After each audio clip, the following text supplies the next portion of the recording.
All right, welcome back to the Dirty Parlay, episode number 168. We got D in the God damn. chat. We got E in the camera here, and then Nate said he'll show up, but he'll show up late. Punctuality is key for that, man. Got what? D? Interesting. He's got to get Junior to bed. It should be about bedtime in Montana, I think. Dude, we are like 30 seconds in, and we already throwing some haymakers. Okay. Well, I got inspired by E, okay? I can't take the credit. Love to see it. Love to see it. All right, well. How'd that bus feel, E? What's up? Sorry, I was distracted. How'd that bus feel? He wasn't paying attention to a single piece of it, D. Don't you? Yo, I'm having a hard time to hearing you, my boy. My bad, dog. You got better? I don't need you yelling, but yeah, it was better. I ain't go calf. Just go ahead and say it, but I'm more in. He said, "How'd that bus feel, dude?" He said he got threw you under the bus. Haymakers off the rip. For what? All right. Oh boy! Right. Hey, How's that? You know when you something about a bus throwing haymakers? Like I don't fucking get it. And that's the show, folks. That's Thank it. you all All right, for that was tuning fun. in. Episode 168. That was real. Wow. All right. See y'all later. Like, fuck y'all. I'm like, fucking makes no sense to me right now. I'm out of the loop. Let's go ahead and get this shit started with some real shit here, boys. The shit that everyone's talking about. The Shador. Why not rip it off the Band-Aid right now? Oh, here we go. God, Skip Junior. Everyone's gonna talk about it. Might as well get it out of the way now, so we don't have to worry about it for the rest of the fucking show. So I want to save it for Nate, honestly. You do? Just because I want to hear the hate in his heart. Yeah. Okay, bet. We can skip that. Yeah. All right. I actually, pretty sure. Yeah, I went and took some screenshots of some shit people will be saying on Twitter, and oh no, I don't like the way this is going. He's got a folder. No. He's got a folder. These Or is it screenshots me? of Twitter. Is it- This is bad. This is no, bad. there was only a couple.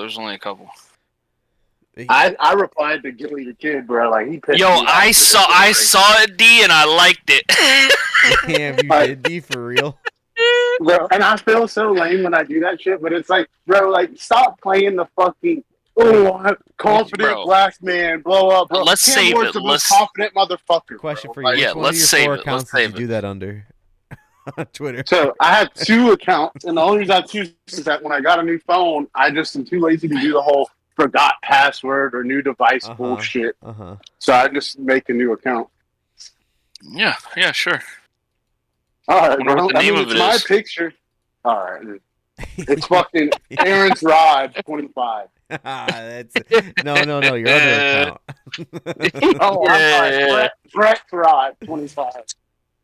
I would say, should we start with this trending topic about 100 people versus a gorilla? But maybe we need Nate's opinion You on wanna that go off too. the rip with that No, one? let's do it, bro.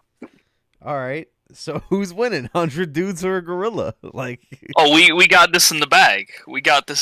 So I was all gorilla until I heard the boys talking about it.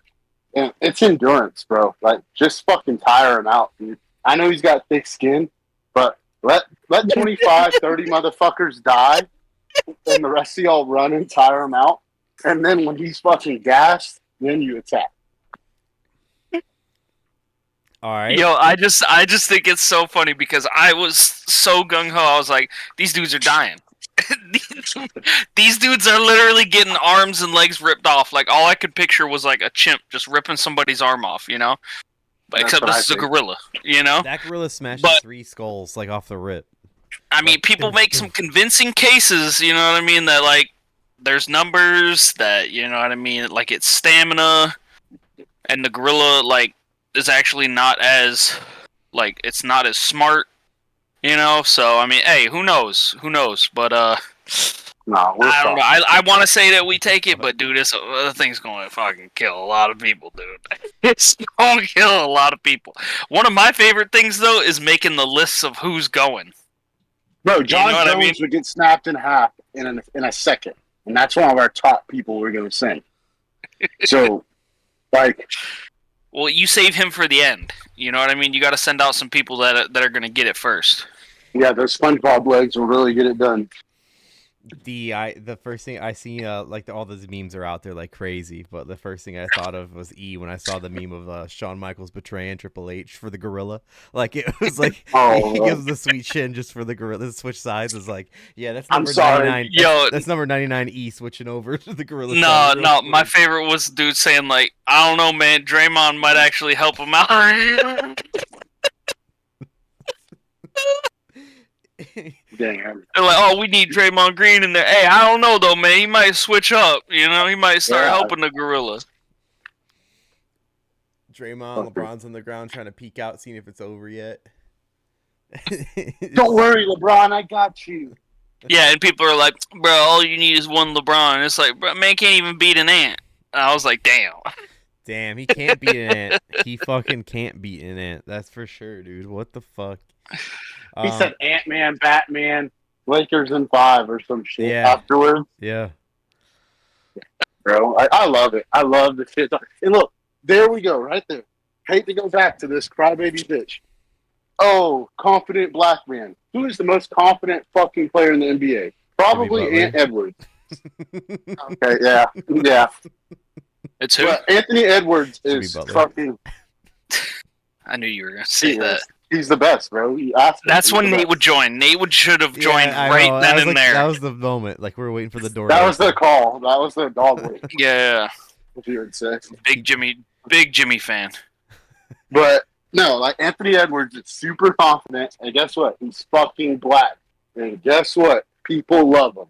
So, all this crybaby shit that Shadur's with needs to shut the fuck up, bro. Like, and props to him for getting to Cleveland and fucking training. But Ant-Man shows that all those crybabies are wrong. You can be confident and black and flashy and still be fucking loved. So, did you see people that didn't know ball hopped in there and are like, they didn't draft him because he's black, and then people are like, yo, the first overall pick was a black quarterback. Like, what are we talking about? There's a lot of shit. And you know what's funny? Like, there were white quarterbacks available, and people always try to say, oh, what, like, people are racist against black quarterbacks. Literally, with white quarterbacks available, it wasn't like there was no good white quarterback. Still, Cam Ward drafted number 1. Yeah. Cam Ward has talked shit. Every team he's been on, he's talked shit and been confident. He's got a fucking hand gesture, like a fucking viral, like, money sign, basically, like Manziel used to be. It's not a money sign, but it's a hand thing. And people love it, bro. So, all the bitching and complaining, save that shit for your daddy when you're crying because you fucking got cut before the regular season. So we going over Shador now? We could do that. That's cool. So, I got a few notes on it. Nate's not coming, bro. Yeah, that's why we're just going into it now. He's coming, but he ain't coming. Oh. All right. Where the fuck is my? I took this is we took last week off, so I have my fucking folders just fucking piled up real quick. Hold the fuck up.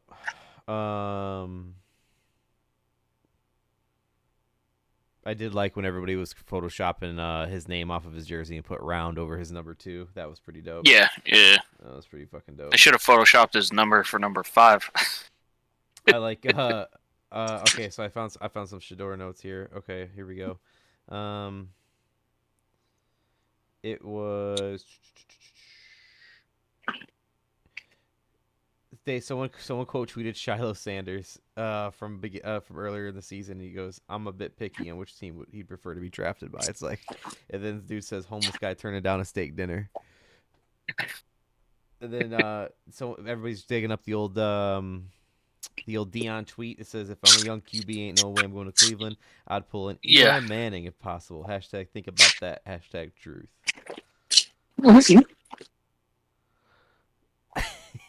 I mean, people try to act like he just tweeted that, but he tweeted that years ago. But I mean, like, tough when your son has to go there, dog. Yeah, and also the one where Dion tweeted, like, he was like talking shit to a fan that was chirping him, and he's like, "Hey, my son's about to be a top 5 pick. What's your son gonna do? I got time today, LOL." And they were just fucking retweeting the shit out of that. Dude, speaking of you responded back to one of Gilly's tweets. You see him at that Shador party, day one, D? He wore that giant-ass oversized hat. It was like 10 sizes too big. Oh, yeah. He's a clown, bro. Like, I feel bad for him for the bad things that happened to him and his family, but, like, he's a clown, bro. He likes the Eagles. Like, that tells you everything you need to fucking know about the guy. He likes the what? The Eagles. Oh, Eagles. Yeah, he's an Eagles fan all the way. Yeah. Yep. No, I think it's funny that LeVar Ball literally did something that Deion Sanders couldn't do. Like, What's that? something Michael Jordan couldn't do, bro. Get multiple sons to be high-level performers in a professional fucking sport. Yeah. Multiple children. Doesn't even have to be sons. Like, multiple fucking children. You're Deion Sanders. You're prime time. You're the best that's ever done it, supposedly. And somehow you fucked your kids out of millions of dollars. Shiloh, not so much. You fucked himself. But Shador probably could have been drafted first or second round if he had Drew Rosenhaus fucking as his agent off the rip. Well, where's Shiloh now? Is he a Buck? Yep. He's a Buck. Yeah. Because he signed with Rosenhaus fucking agency. Nobody wants to deal with the fucking overbearing father, dude. Nobody wants to deal with it. They don't give a fuck if it's Deion. The circus too, man. You know what I mean? Like Deion is a part of the circus that's coming along with it. You know what I mean? 7 cameras in the locker room because you got a fucking 4th string quarterback on the team. Prime example of the circus of the dad being the manager. I mean, look at Nico. I mean, he's out there in UCLA now because he wanted more money from Tennessee. It was his dad. I and want his to be uncle. closer to my family. Shut the fuck up, bro. No one leaves the SEC to go to fucking UCLA willingly. He was making $2 million, and now he's making $800,000 when he demanded $4 million. He Hey, took guess a what? ginormous More than pay half cut. of that's going to the state. Oh yeah. Yep, They're taxing yep. heavy out there. Getting bent over on that one. Couldn't agree Nah, more. that's why, like, I literally, when I go to Tate's soccer games, well, no, Tate's not going to be a fucking professional soccer player tomorrow or anything like that. But it's like, I don't say shit to him out there, bro. I don't let the coach hear me. It's like, it's not my job to fucking be in the way. If I wanted to be the coach, I could fucking sign up for it. Let the coaches coach, let your kid fucking have fun, and back the fuck off. And Deion's a fucking overbearing motherfucker, and it ruined his fucking kid's draft stock. Well, do you remember, was it last year or this past year, he said that whatever his son goes, he wants to go coach that team? Like, why would you want to draft him if you already have a good coach and you're already being ousted? Yeah. Why can't your kid play for anyone but you? That's what I want to know. Like, do you have to cover up all their fucking flaws? Do you have to be the coach? Like, Probably. it just makes no sense, dude. I mean, you look at it, you know what I mean? What was Shadur's record at fucking Colorado? It was like 13-12, some shit like that or something. You know what I mean? It was mid. No defining. He didn't beat like any big teams. You know what I mean? Yeah, he had some stats and stuff like that, but I mean, he didn't do anything crazy. And Daddy retired his jersey. You know what I mean? So what? I can't, like... He didn't earn that shit. Like, I don't care what you say. You know what I mean? Drafted in the 5th round. Like, not even like, first round QB for Colorado. Yeah. Retired jersey. Yep. No. Before you even get drafted, we're retiring your shit. Because the worst part, I'm sorry, you didn't mean to cut you off. That whole impact wouldn't be the same if Travis Hunter wasn't there. Fuck no. He was the best player coming out of high school, and he went to a HBCU, and then he transferred. Like, no player's ever done what he did. I give the kid all the credit. I actually like him. People would talk about. I mean, he won the Heisman. But yeah, and he's a Colorado baller. wouldn't have been hyped like that if they didn't have Travis. Yep. So. And Shiloh. Oh. It was a fucking Kevin circus. King was better than him, bro. And Kevin King was a bum on the Packers. You know exactly what I'm talking about. I know. Sorry, I'll never motherfucker. forget. Iowa's very own.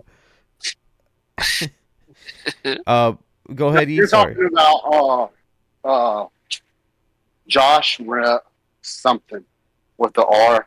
No, King came from Iowa too, didn't he? No, he was Washington guy. Oh, my bad. Josh Rosen, the quarterback. No, it was a corner for the Packers. He was a bum. Hey, Bum ass. Real quick, did you guys see the Billy Bean, or Brandon Bean? One of the Beans. Whoever the GM for Buffalo is calling on that radio station. No. It was actually pretty fucking lit. They were going at like these dudes were the radio hosts, and it was like ESPN Buffalo, whatever their local radio station is. They were going in like criticizing the Bills and their draft picks, saying that they needed more. I think it was like receivers or something. And so Billy or whatever, I don't know if it's Brandon, Billy. I'm confusing with the A's, whoever, whatever. He called in and he goes, "Hey, how about like you guys should stop criticizing me because you wanted me to draft Josh Rosen over Josh Allen." And look where we are now. Also, when you said receivers are the problem and we went out and got receivers, now you're saying defense, or then you're back then you wanted defense, now you want receivers. I drafted receivers then, I drafted defense now. I mean, I just can't make you happy. He went in. I'm paraphrasing, but he went in on them pretty hard. It was pretty dope. Yeah. He's driving home from work. You know, he's just pissed. You can never really make the fans happy, dude. They're always everyone's gonna always criticize something. How can you not be happy if you're in Buffalo? If you're a fan in Buffalo, like you did last year, what you like with Josh Allen's contract, no receivers on major contracts, no major running back. Only player paid on your offense was your line and your quarterback, and then you needed to improve your defense, and you just did that this summer. Oh, you're good. You're fine. You're fine. Just win the big one. That's all you got to do. Win the big AFC Everyone game. wants splash. They want the fancy new toys. You know what I mean? I know what you mean. Oh, like Justin Blackman? Yo, tough. You seen that mugshot? I saw those after the cop car video, bro. What happened with him? He looks like Kelvin Benjamin's body now, and just he used to be a twig. Drunk as Like he used to fuck. be so skinny, dude. I remember him. But what'd he do? he just got arrested for like either public intoxication or DUI or something. I think, But it it's was, just I think like it was public the fall intoxication. from grace. Yeah. Like fucking top first round pick, bust, and then now just That was the Jags, right? Yeah. He was like their next big guy. It was a first rounder, I think. yeah. I think he's a Jags guy. E? Yeah. Duval. Duval. right. You like that 32-year-old GM that we're all like we could do that. God. We're all sitting here like we could do that. What'd he say? did it. Duval. Like that fucking shit got clipped, man. What is he doing? He knows they it, traded and up. when people call him out. Like they're like, "Hey, you want to redo it?" And he's like, "Nah." He's like, shut the fuck up. I'm trying to move past it. So obviously we got a lot of NFL stuff because the draft just happened and more news happened. But I just want to get the other shit out of the way. D brought up the Lakers. LeBron after they got eliminated said in the post press conference, quote, "My guy AD said what he needed, and then he was gone the following week." Like he acts like he wasn't part of him getting out of fucking LA. Like he had every piece to do with AD leaving the team. My guy AD said what he needed, and then he was gone the following week, bitch. You got rid of him. And then I don't know if you guys just saw this. This is it's crazy. It's what a news story. LeBron actually suffered a grade 2 MCL sprain in his left knee in Game 5 on Wednesday. So that's why they lost. Yeah, it's a 3 to 5 week recovery timeline, but he's being a hero. So give him some credit, guys. Come on, what's wrong with you guys? Show some respect for the Lakers losing. He's hurt. Fucking, he's done. He's out My there team. fucking joking around and shit. You know what I mean? Like, joking around while their fucking team is losing. Like, Kobe would never. Kobe would fucking never. Did you guys happen to see this shit going on with Sacramento State, the college? Like, all that weird shit is happening with it? Like, they just signed some big name, like recruits coming out of the high school class, like top whatever. And then they also signed Shaq as the GM. Didn't they get Deshaun Jackson as a football coach? Is that right? Did they? Because holy shit, dude! I don't know what they're doing. I believe. In this no-name school, all of a sudden just fell into all this money. Deshaun Jackson, he's still at Delaware State. So who's someone got the football coach Outside of Sacramento State. Like, it's so weird that this school out of nowhere is just fucking rising to tip top. Like respect us. See football. Because I mean, they probably made the tournament a handful of times. They have 2 head coaches, Brennan Marion and Andy Thompson. Okay, maybe not. Maybe somebody was offered it, or I heard that before. Deshaun going to Delaware State was pretty big, though. Yeah. But it's weird. I don't know what's going on over there at that school, but it's just fucking falling into money fast. So fast. More shit that's not football to get out of the way. Let's see here. Football. Oh, we got to talk about it. The prank call to Shador. The prank call to Warren. The prank call from Lil Uber. Yeah, I mean, it sucks. You know what I mean? It sucks that the shit got leaked and all that, yada, yada, yada. But I don't give a fuck. I don't give a fuck either, too, dude. First off, this dude had his own cell phone just for the people to call him.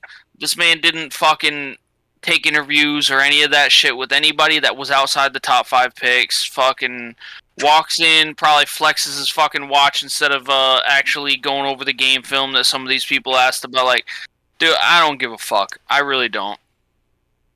The whole fucking circus, dude. I'm glad he fucking fell. That's all I'm gonna say. I'm glad he fucking fell. I'm done with that shit. Fucking stupid, dude. Didn't he beat up his like high school coach or some shit? The kid or the dad? Allegedly? Or not Deshaun, Shador. Who, his dad?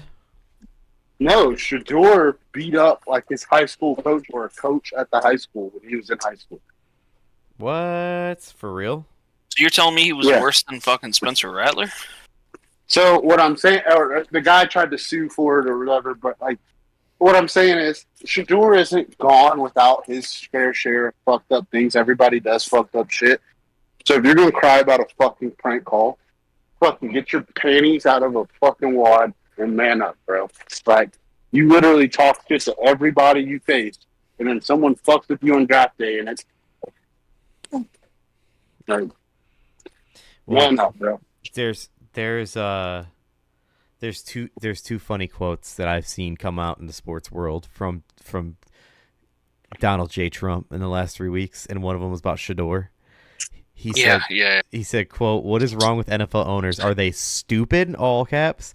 Deion Sanders was a great college football player and was even greater in the NFL. He's also a very good coach, streetwise and smart. Therefore, Shador, his quarterback's son, has, all caps, phenomenal genes and is all set for greatness. He should be, quote, picked, all caps, immediately by a team that wants to win. Good luck, Shador, and say hello to your wonderful father. I'm so glad our president is worried about fucking Shador Sanders. I know. Stupid. Wait, you talking about the king of nepotism talking about more nepotism? What are we talking about? Yeah, I mean, if you actually look at it, draft Shador, motherfucker. See how you feel about that? It'll be Barron. You guys might know more than me, but out of all like great players across all sports, you know what I mean? How often have their sons been great too? I don't think Griffey Jr. is probably the only one I can think off the top of my head, because Ken Griffey Jr. was a monster. Barry Bonds' dad was decent, but Barry Bonds, the one we all watched, took massive steroids. Yeah, the son was better than the father, you know what I mean? But the father wasn't like right. You know what I mean? Like Dion, you know what I mean? Like, his kid's not going to be as good. You know what I mean? It's just I don't. It's not going to happen. What did you say, D? Brent Fielder. Yeah. Okay. Yeah. Vladimir Guerrero Jr. But like, I mean, we're talking about baseball players, though. You know, like, we're not talking about other sports at the moment. Like, axe out baseball. Axe out baseball. You're right. Yeah. If you axe out baseball, you got. None come to mind. You know what I mean? Like the Mannings. Arch and Peyton. Well, Eli's the best. He won, 2 Super Bowls against some pretty big teams. Peyton above Eli all day. I don't know, man. I'll die on that hill. I'll die on that hill. Eli did more. I'll take Eli with me. he just did. It meant more. You know what I mean? Back then. Shut the fuck up. He's a one-team guy. Hey, who did Peyton actually beat in the Super Bowl? Which time? He won 2. With the Colts. Oh yeah, no, they beat Rex Grossman. All right, it was bad. I was kind of happy for Blake that night before the game started. Before the games, he said, "Yo, hey, he's there, man. Good on you, dude. It's been a while, you know." My god, it's about to get so much worse. I'm sure I talked shit, but I was probably like internally like, dude, this is kind of cool. His team's in the Super Bowl. And then they just get fucked. No, but Devin Hester ran that first kickback, and it was like, okay. No, everyone, cool you know they were. You know you were hyped as fuck. How it was could you cool, dude. fucking I was not like, be? holy How could you shit. not I be? know. He does a Opening record. fucking play was a tutty. Never happened before in the history of Super Bowls. You're like, this is it. It's locked. And then And that's when I knew the Peyton NFL was scripted. The sheriff comes out. Wait, off-topic question here. So you and I watched a lot of Bears and Packers games with each other. What was your favorite? Because I just mine came to my head. What was your favorite game that you watched with me, like in my reaction to it? You know what I mean? Like, not your favorite game to watch with me. What was your favorite game of me watching a game with you? Like, what was the best reaction that you could remember? Was it the Super Bowl? It wasn't even with me, but with Love or Caleb beating the Packers in Green Bay. Like, I just know like what that did for your mental. And now y'all, like, even Bears fans at the draft were like, undefeated in Lambeau, Caleb Williams. And I'm like, see, like, this is just what the Bears needed. Just another dose of hope. Yeah, a little bit of more hope, you know? No, but I like the game. I mean, I liked my favorite game. Honestly, even though y'all lost, was when we went and Fields was playing fucking good. And then I don't know what the fuck happened in the second half, but that last game we went to in Lambeau was pretty good. Yeah. Okay. That was awesome. It was still a great game. It was fun. Because I thought y'all were gonna win, and you're like, no, we're not. I've seen this 1,000 times. Yep. Who was right? I think my favorite game I ever watched. News Bears. My favorite game I watched of you watching a game was Lawrence Tynes versus the Packers. Oh yeah, with my family over. I had Packer family over. They were watching that with us, and everybody was hyped talking about the Packers are moving on in the playoffs. It's over. It's a wrap. Lawrence Tynes missed 2 kicks at all game for the Giants, and then he makes his third and final kick to win the game. Oh, it was just beautiful. And then D hit the floor so fast. I've never seen someone hit the floor that fast that wasn't in the military. You know what I mean? Like, it was crazy, dude. It was awesome. Almost like it was a headshot, just fucking like, ding, boom. For real though. That's when my depression started. You may be wondering, how did I get here? That's it. So I wrote down some things here that are like off topic from the draft that we'll just cover real quick. So we went over the Ulbrich son. D, that transfer you were talking about, or that player to Sacramento State, or the coach or whatever, I actually found what you were talking about. It was the Georgia quarterback, Jaden Rashada, has committed to Sacramento State after he was at Arizona State, and then he transferred to Georgia, and now he's going to Sacramento State. So like some kid that's getting a lot of heat just went to Sacramento State to be the starting quarterback out there. It's some money, big schools.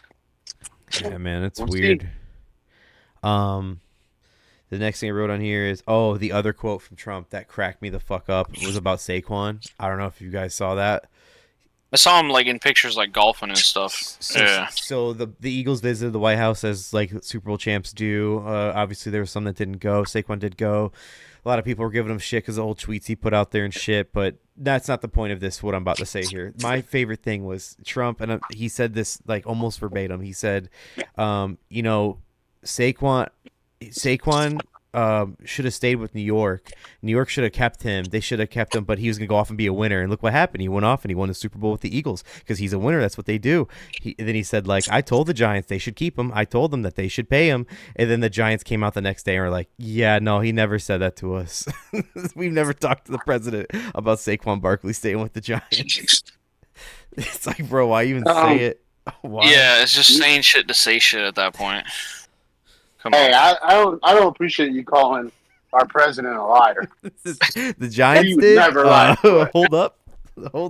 Yo, you throw some fucking respect on the commander in chief. You know what I'm saying? On 45, 47, and 48.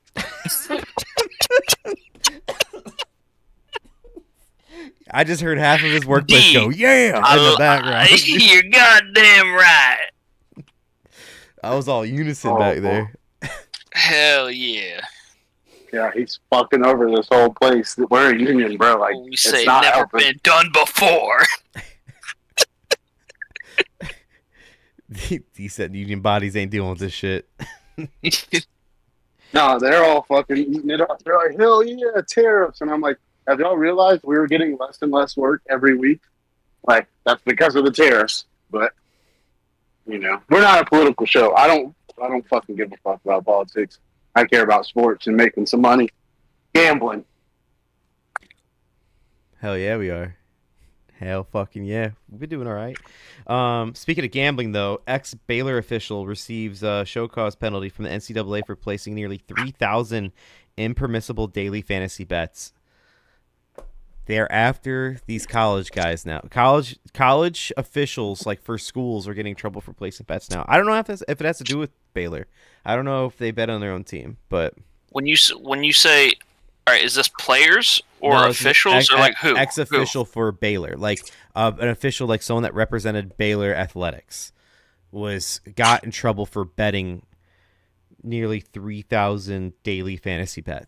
What's his record? Like, if he was losing money, good point, I don't D. give a It's fuck. like the Calvin Ridley thing. Well, I mean, like Calvin, you shouldn't have placed it on a parlay, dog. Like that's on you for that, And what? Here we go though. Also, too, like, I think that fucking let them do whatever they want as long as they're not betting on their own shit, because that's when you start getting fucking. But that's exactly why Illinois and New Jersey made that rule. You can bet on college, just not a college in your state. Like I can bet on any team that's not facing Illinois, but the moment they face Illinois, I can't touch the game. It's not even available. Yeah, because like it's blacked out. You're shaving points in the Sugar Bowl. You know what I mean?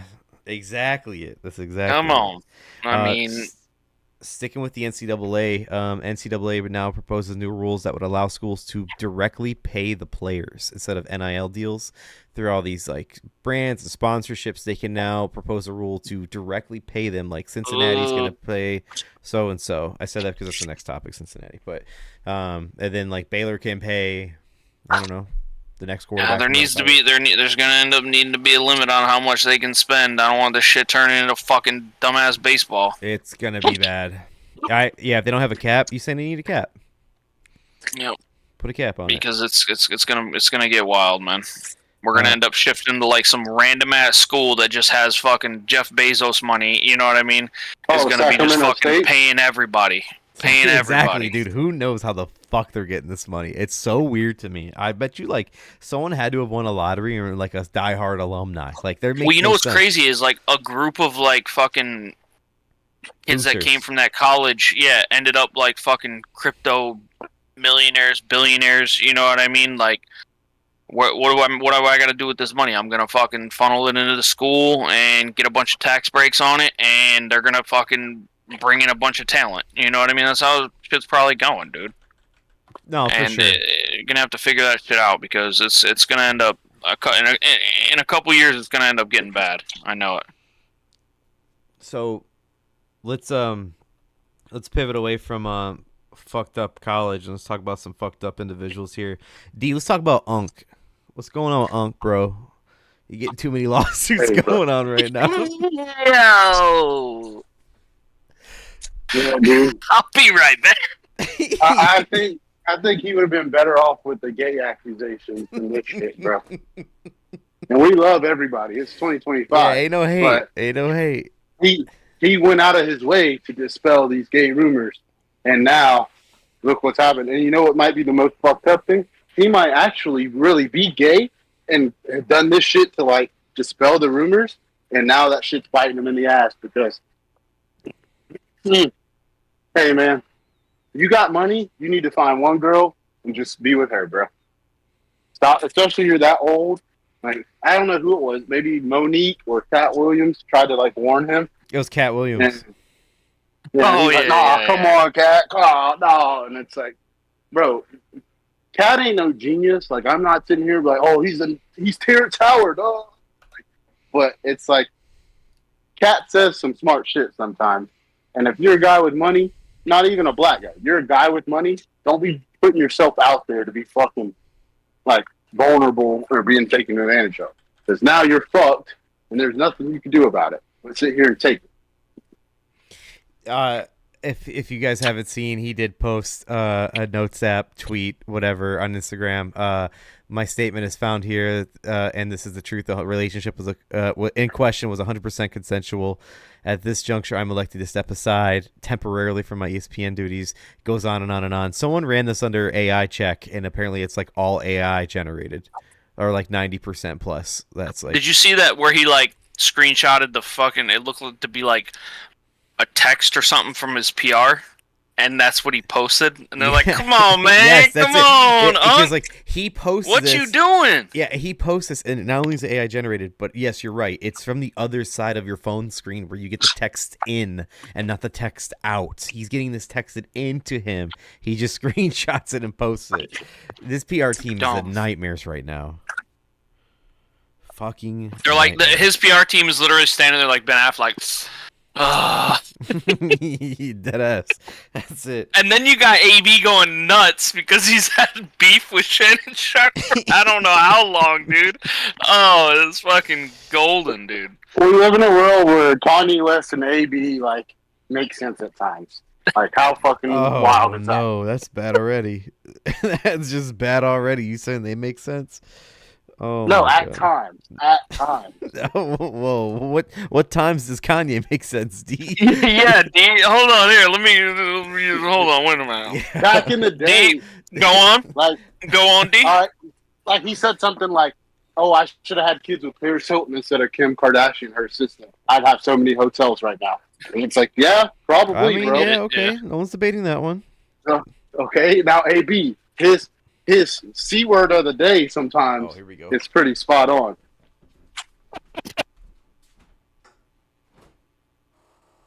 And he was right about Might be. A broken clock's twice, or right twice a day, so. Yeah, man. I don't know what Shannon Sharp's got going on, but when he said, "I'm temporarily stepping back," my boy might end up being a little bit more. Him and Joy Taylor need to drop a vid. There we go. There it is. I saw someone screenshot it. The views would be crazy, bro. It was him, Joy Taylor, and Skip. It said the big three of assault. Just... Oh, shit. Y'all leave Uncle Skip out of this, all right? Hey, he's just lame. Yo, he just paid $1.5 million for some cooch, and he couldn't even get that. You know what I mean? Like, she said no. To his 1.5, and now he's dropping a podcast with Ernestine. Like nothing ever happened. That's who he paid the money to.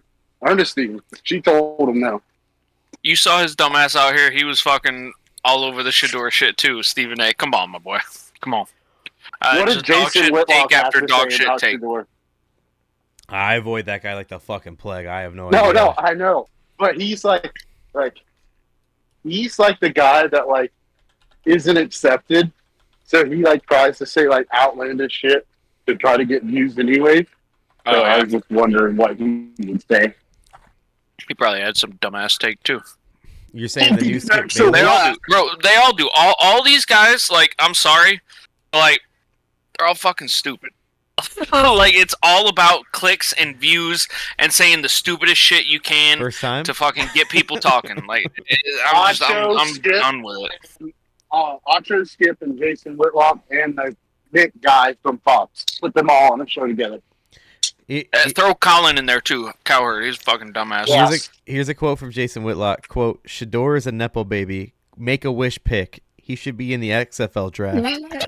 Hey, my baby. Get this man a bigger platform, dog.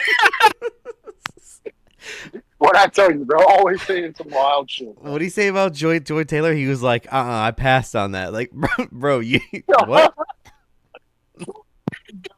You got D with that one. You got D with that one. He said some shit like I passed. He said some shit like that. Like, no, I passed on that. It's like, okay, Jason Whitlock. Yeah, you did. Yeah, you did. Jason, you ain't never passed on nothing, bro. We can tell. That's it. You know what I mean? Crazy. Pass the fucking gravy, motherfuckers. Fucking insane. RG3 got let go by ESPN last year. He's now scoped to be the number 2 analyst for Fox after Brady. Brady's crew would be the next crew would be RG3 because He's so annoying. Greg's about to go somewhere. Yeah. Amazon, hopefully.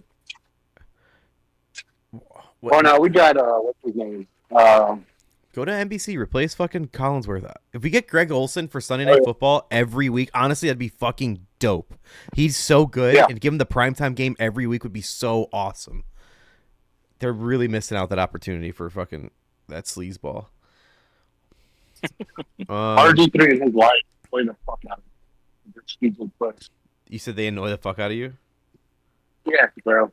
Like just like she's always talking. Like I'm not this like sexist asshole, but it's like, lady, we don't know who the fuck you are, and you're not in sports at all. So shut the fuck up and go make him a fucking sandwich. Now, if she was in sports and we knew who she was, cool. There it is. No, but she literally was nobody. We only know her because she's married to him. So I don't give a fuck what her sports opinion is. That's like me starting a podcast with Victoria, and I never even played sports. And but hey, listen to my wife fucking give her expert opinion. Like, no, fuck you, dude. Like, something tells me you're not gonna like you got fired. You're not gonna like the Ernestine and Skip podcast. Something tells me you're not. Probably like she'll probably put him in his fucking place, bro. But RG3 is you got fired, so now you're trying to fucking use your wife to try to get views. And it's like, bro, nobody wants to look at her anyways. Like, no one wants to hear her or look at her. So shut the fuck up. You talk about whatever you want. Have your homeboys, your teammates on. I don't want to hear your wife's take on the door, bro. Whoa. You can't say that. You listen to Kelly Stafford's podcast every week, dude. All right, bro. Damn. She can shut up, too. Like, I'm sorry, bro, but I don't want to hear from players' wives, bro. Yeah. Like, I don't want to hear from Belichick's bitch. I don't want to hear from players' wives. Like, I want to hear from the players or the fucking coaches. Sorry. Like, we'll get to Belichick's in a second. We'll get to it. I love it, D. I fucking love it. I mean, you're not wrong, dude. Like, I mean, one could say that, you know, make podcast equipment expensive again. You know what I mean? Like, bro, I like the women of ESPN. I like women in sports. It's not an anti-woman thing. It's you don't get to speak just because you're married to a fucking quarterback. Like, that doesn't, like, that's not how it works. Because then we would have had fucking Giselle on podcasts back in the day. You know? Yeah. Brady's dad can go talk on radio because he knows the game, bro. That's his son. Like, it's different. Like, bro. Let's get to it then. Let's open up the can. I mean, the worm's already spilling out. So here's. I'll get canceled. No, we're doing it. Now we're really catch the second half on Rumble tonight. So here's what's happening. Yeah, what's going on? All right. So I'll read off the saga. We can go into it from there. I got a couple screenshots of some of the shit's been going on. All right. So first and foremost, again, this is from 2 weeks worth of notes. So some of these are before that interview that you guys all saw. The first one says UNC is concerned about Bill Belichick's 24-year-old girlfriend, Jordan Hudson. She's essentially took the role of Bill's manager. Quote, there's a growing sense that this could be a problem, end quote. All right, so that's the first one. Secondly, I have right here, TMZ is reporting that Bill Belichick's disastrous CBS interview is even worse than they aired. They had to cut 30 minutes from it because Jordan Hudson stormed out in the middle of it and expected Bill to follow her, was the quote. If you guys didn't see it, the softball question, they asked, how did you guys meet? And she said, we're not talking about this right now. Yeah. Next thing found you on a fucking escort page, you know. Yes, so that's okay. So the next thing I got on here is 24-year-old Jordan Hudson has amassed a $9 million real estate portfolio since she started dating Bill Belichick. Shocker. The next thing I got on here is Bill Belichick's 24-year-old girlfriend, Jordan Hudson, previously dated a 64-year-old healthcare CEO, Joshua Zuckerman. That's what I was going to say, yeah. Apparently there was a sugar daddy before the sugar daddy, you know? Joshua so someone's paying more than $1 million for pussy? So Skip's not on the high end. Okay. Joshua came out and spoke defending Jordan, saying, quote, she's wise beyond her years, more than any 20-something I've ever met in my life. Narrative about her character is not fair to her, so obviously he's still missing her. That's clear as day. Come back. Yeah, baby, come back. So let's get into it. What's Bill. up with your boy? Bill, my boy.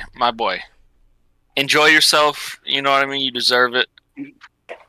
But quit giving keys to the castle. You know what I mean? Like this shit. This ain't gonna end well, dude. This is gonna fucking. It's gonna blow up. It's a time bomb here. It's gonna happen. Just keep that shit out of the spotlight and just do your thing. You know what I mean? I don't give a fuck what you do. Props to you, you know. But don't be given positions of power in an organization and all this shit just to boost up. Nah, man. Nah. I ain't here for all that. I don't want to see the legacy get tarnished here, and the writing's on the wall right now. Yeah, writing's on the wall. Writing's on the wall. I think I seen a quote from, I think it was Hank from Pardon My Take. He goes, "We need answers. I just don't know where from." Yeah, you can't ask Bill. He'll fucking jump down your throat. Yeah, we ain't fucking answering that. So, go on. Bill, he's never been, like, he never allowed distractions, bro. If this was a player's wife, this shit would be a problem, okay? But just like RG3's wife can't fucking talk, this lady don't need to say shit fucking either. All you're doing is distracting from the fucking main goal. And that's for Bill to prove that he can coach besides coaching Tom Brady. So if you're just over here causing fucking distractions, being in the way, then what are you good for? Like he needs to fucking lock in right now and prove motherfuckers wrong. And if this girl is going to be up here fucking sugar mama, getting fucking money from all these people, real estate portfolio, that's just a distraction, dude. Fucking lock in, Bill. Don't let this girl fuck up your legacy because your son won't have a fucking job if she does. Yeah, I mean, he went to Washington as a DC and came back to be the DC for Bill, obviously, since Papa got in the old college game. So, yep. I mean, how do you think that motherfucker feels? I mean, one thing we know about is this fucking gif of him with his tongue out, fucking rapidly going while he has that mullet rocking. That's the only thing we really know about the guy. And now he's about to lose the kingdom to a 24-year-old allegedly escort. Alleged. His big little brother that's on the way. Oh, true, true. That's the way to lock it in, you know what I mean? Because I don't know if it's going to be getting... Anchor baby. So look, she's 24. She previously dated someone else that was old. Okay. How old was she when she was dating him? Good point. Probably like 20. That's you know what I mean? Too. I'd imagine it wouldn't be much younger. Not old enough to drink, but you're sucking on balls that are fucking 3 times your age. Like, are you shitting me? Like, dude, fucking all I can think of is Big Daddy when she leaves him for the old man. And that's exactly it. Yep. Like, this girl, look, dude, I'm not saying you got to date a fucking 70-year-old Bill, but you can't date a motherfucker that you got pubes older than. Like, I'm sorry, bro. Like, you can't. I like when people. How many players has he? What'd you say, D? How many players of his have he seen get fucked over by women for money and shit? You know, how many gold digging girls has he seen his players get fucked over by, and this bitch falls for the same shit? So, you just type up Jordan Hudson on Twitter, and the first thing that pops up is the New York Post 5 hours ago. Jordan Hudson, quote, forced her way into the Dunkin' Super Bowl ad with Bill Belichick. Yeah, I mean, that's exactly what's happening is she's capitalizing on this shit and just fucking bulldozing her way through. And Bill's probably just letting it happen because he doesn't want to fucking, you know what I mean? He's like, dude, this is the best thing that's happened to me in a while. You know what I mean? Like, I need this. He needs some joy in his life. And, I mean, I get that.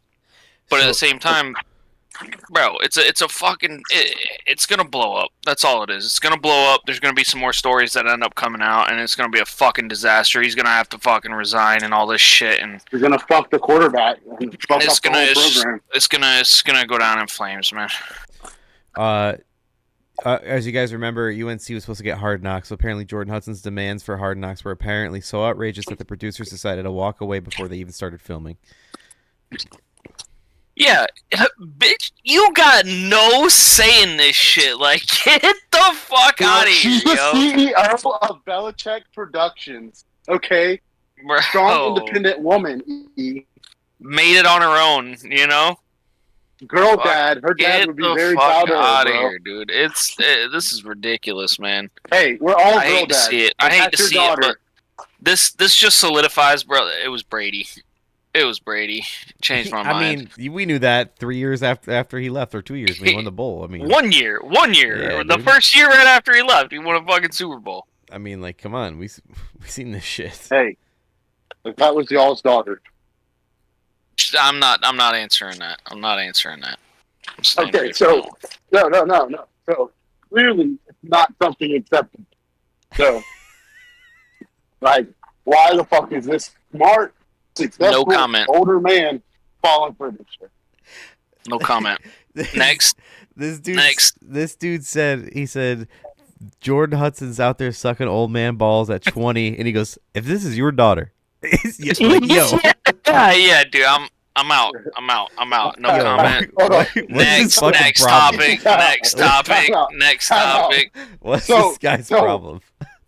So Brady's interested in Amelia when she's older. Oh, You're not. I'm out. Like, oh, it's Tom Brady. I'm out, dude. We're all done with this conversation. you We're all got done you got with this two. conversation. What about you, man? Aaron Rodgers meets yours in like in 20 If years. it was Rodgers, I'd be like, hell yeah, he's gay anyways. Fucking go for it. Oh Christ! No, I legit like. I'd probably not have a relationship with my kid anymore. Like, and that sounds so shitty, but no, like legit. If you're gonna fucking go with some old ass man, how am I supposed to like just be like, hey, honey, and like you bring over fucking grandpa for Christmas? I can't, bro. Like, there's no fucking way possible. Like, you might as well go to the prison and pick up somebody. He'll have a better chance to be accepted than fucking grandpa. Jeez, go find you a felon. Oh Because at least you know where God. he's at. Fucking Bill, goddamn. Delete Raya. Download Felon Finder, dude. Yeah. Raya, oh my gosh. You're killing me here, boy. Do you think her parents, like it's just like, what do you say to her? Like, Oh yeah, her mom owns like a sex shop in Delaware or some shit. And nuh-uh. yeah, for real. Oh, okay, then that explains everything. That explains everything right there. They don't give a fuck about their kid. Where is it? Yeah, I just had it on here. So that's where he met her at, bro. His horny ass went in there for like some sex shit and found her in there, and then just boom. Oh, we're not going to Who's talk about worse? that. Who's Here you worse, him or Kraft? Kraft, probably. I'd probably say those illegal rub and tugs are a little more. But I think those ladies were around his age. Hopefully. Oh, I don't think it was an underage thing. So Here's what I saw about. I'm pretty sure that there would have been jail time involved with that one, and he might have had to move on from the Hudson's a former cheerleader and beauty pageant contestant whose mother manages a sex toy shop and museum. and museum. And museum. That's what he was doing. He was That's a visiting all the fancy old shit. Okay. Oh, it's ridiculous. It's crazy, So man. yeah, D, thank you. That was pure fucking gold. I was crying. I was legit crying for a second. That was funny. What the fuck is going on with Gilbert Arenas? His son got in a car accident. Apparently, he's a highly touted college prospect. He committed at USC, got in an accident, got induced into a coma. He's out now. He's good, it looks like. He made it okay. But there's also, speaking of Gilbert Arenas, there's a documentary coming out about him with the guns in the locker room. I think it's going to be a 30 for 30. Agent Zero. Is that what it is? No, it'd be a I mean, probably. badass name for it. It's you called. know what I mean? It's about him and Jarvis Crittenton, I think it is. It's gonna be called Shooting Guards, Untold. That's Shooting actually Guards. pretty clean. That's actually it's gonna be called "Pay Me My Money." But That's yeah, why he did that shit. it's coming to Netflix though. A documentary. So about that. aside from his kid getting like in an accident, like what else? What stupid shit's he doing right now? No, it's just a documentary about the guns. That's pretty crazy because we all heard about it, okay. and then like it was the first time we heard about like guns in the locker room, like real deal modern day. And then we're about to see like more inside of like what the fuck was going on. Yeah, Apparently, it's like more than just the one time, of course. John Morant wishes he could. You know what I mean? Exactly. I think is not as hard as he claims to be, bro. What'd you say? I didn't hear that. I don't think he's that hard. I think he's acts way harder than what he really is. Ja or Gilbert? Ja. Dude, Ja is fucking Carlton, just grown up. Like, yeah. Like, I think he went to private school and shit. He did. In like a high-end neighborhood. He went to Cranbrook. That's a private school. Yeah, dude. Like, no, Ja. Parents had a real good marriage. Ja's trying to be that guy. He ain't that guy. Maybe he's now. I don't know. Doubt it, but. Y'all are going to clown me, but where the fuck is that from? 8 Mile? Yeah. Okay. Even Sorry. I know that one. That's my son's shit. That's my son's shit, bro. He hasn't watched it yet, but he's the Eminem head, bro. Oh, yeah, he's old, yeah. I'm going to tell him I don't like him. I want to see what he says. Do it, bro. And he's going to be like, you're quit playing Shut your mouth. Be quiet. Yeah, I'll be like, I'm dead ass serious. The fuck? All right. I'm going to go down from old to newer news of the football shit I have in my phone so we get some of the old shit out of the way without it ruining anything. They've announced the Hall of Fame game this year. It's going to be the Chargers versus the Lions for the Hall of Fame game. It's going to rain, and no one's going to play good, and it's a waste of fucking time. Next. All right, next. Again, we could speed run a lot of this shit, too, to get to the draft. It's, hey, okay. No. We don't have to speed run. But that's just literally the ultimate cock tease, that fucking game. Yeah, for sure. The Lions and All-Pro safety Kirby Joseph have reached an agreement, made him a new extension to the highest-paid safety in NFL history. 4 years, $86 million, $21.5 per year. Congrats. Is that the dude they said fucking played dirty as shit? Stafford said. Is that him? I think he played hurt a lot. Was he? Yeah, at the time I think CJG, like Chauncey Gardner-Johnson was on the team at the time. I think you might have been talking about him. He used to be on the Lions with Stafford. Kirby Joseph. Yeah, Kirby Joseph was the guy. Kirby Joseph was like the best defensive player last year. He was like as far as secondary. He was a fucking monster. Like he held up that defense when Hutchinson went down and when Alzoni. I do think it was when he I think Kirby hit Higbee. Oh, and fucking Stafford was over there like talking shit to him, and then saying that even when he was over on the Lions, he was a fucking dirty player, something like that. I can't remember. It's been a while.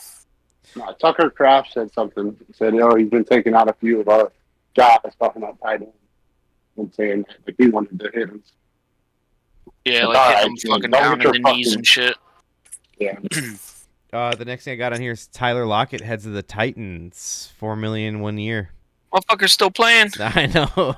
Yeah, go ahead, hang him up, my boy. Hang him up. I like finding those ones. Those ones are pretty funny because they're like, oh shit, he's still playing.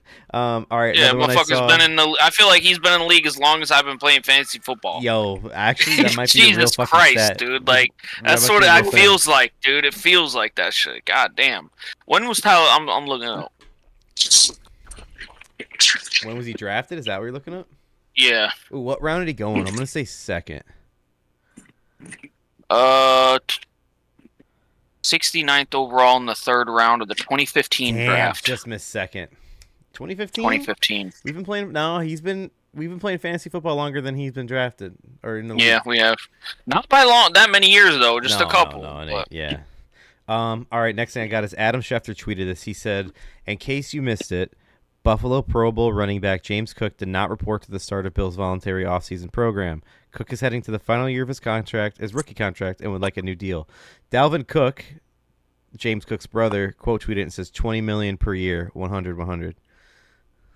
Yeah, I don't know about all that. You know what I mean? All right, see you later, dog. Yep, see, you're gone too. Just like Nico left Tennessee. Here we go. Yo, big bro, shut the fuck up. Shut the fuck up. You know what I mean? Dude. Shut the fuck up. I mean, they need to pay him, but they don't need to pay him more than fucking $20 Saquon. million. You know what I mean? Year.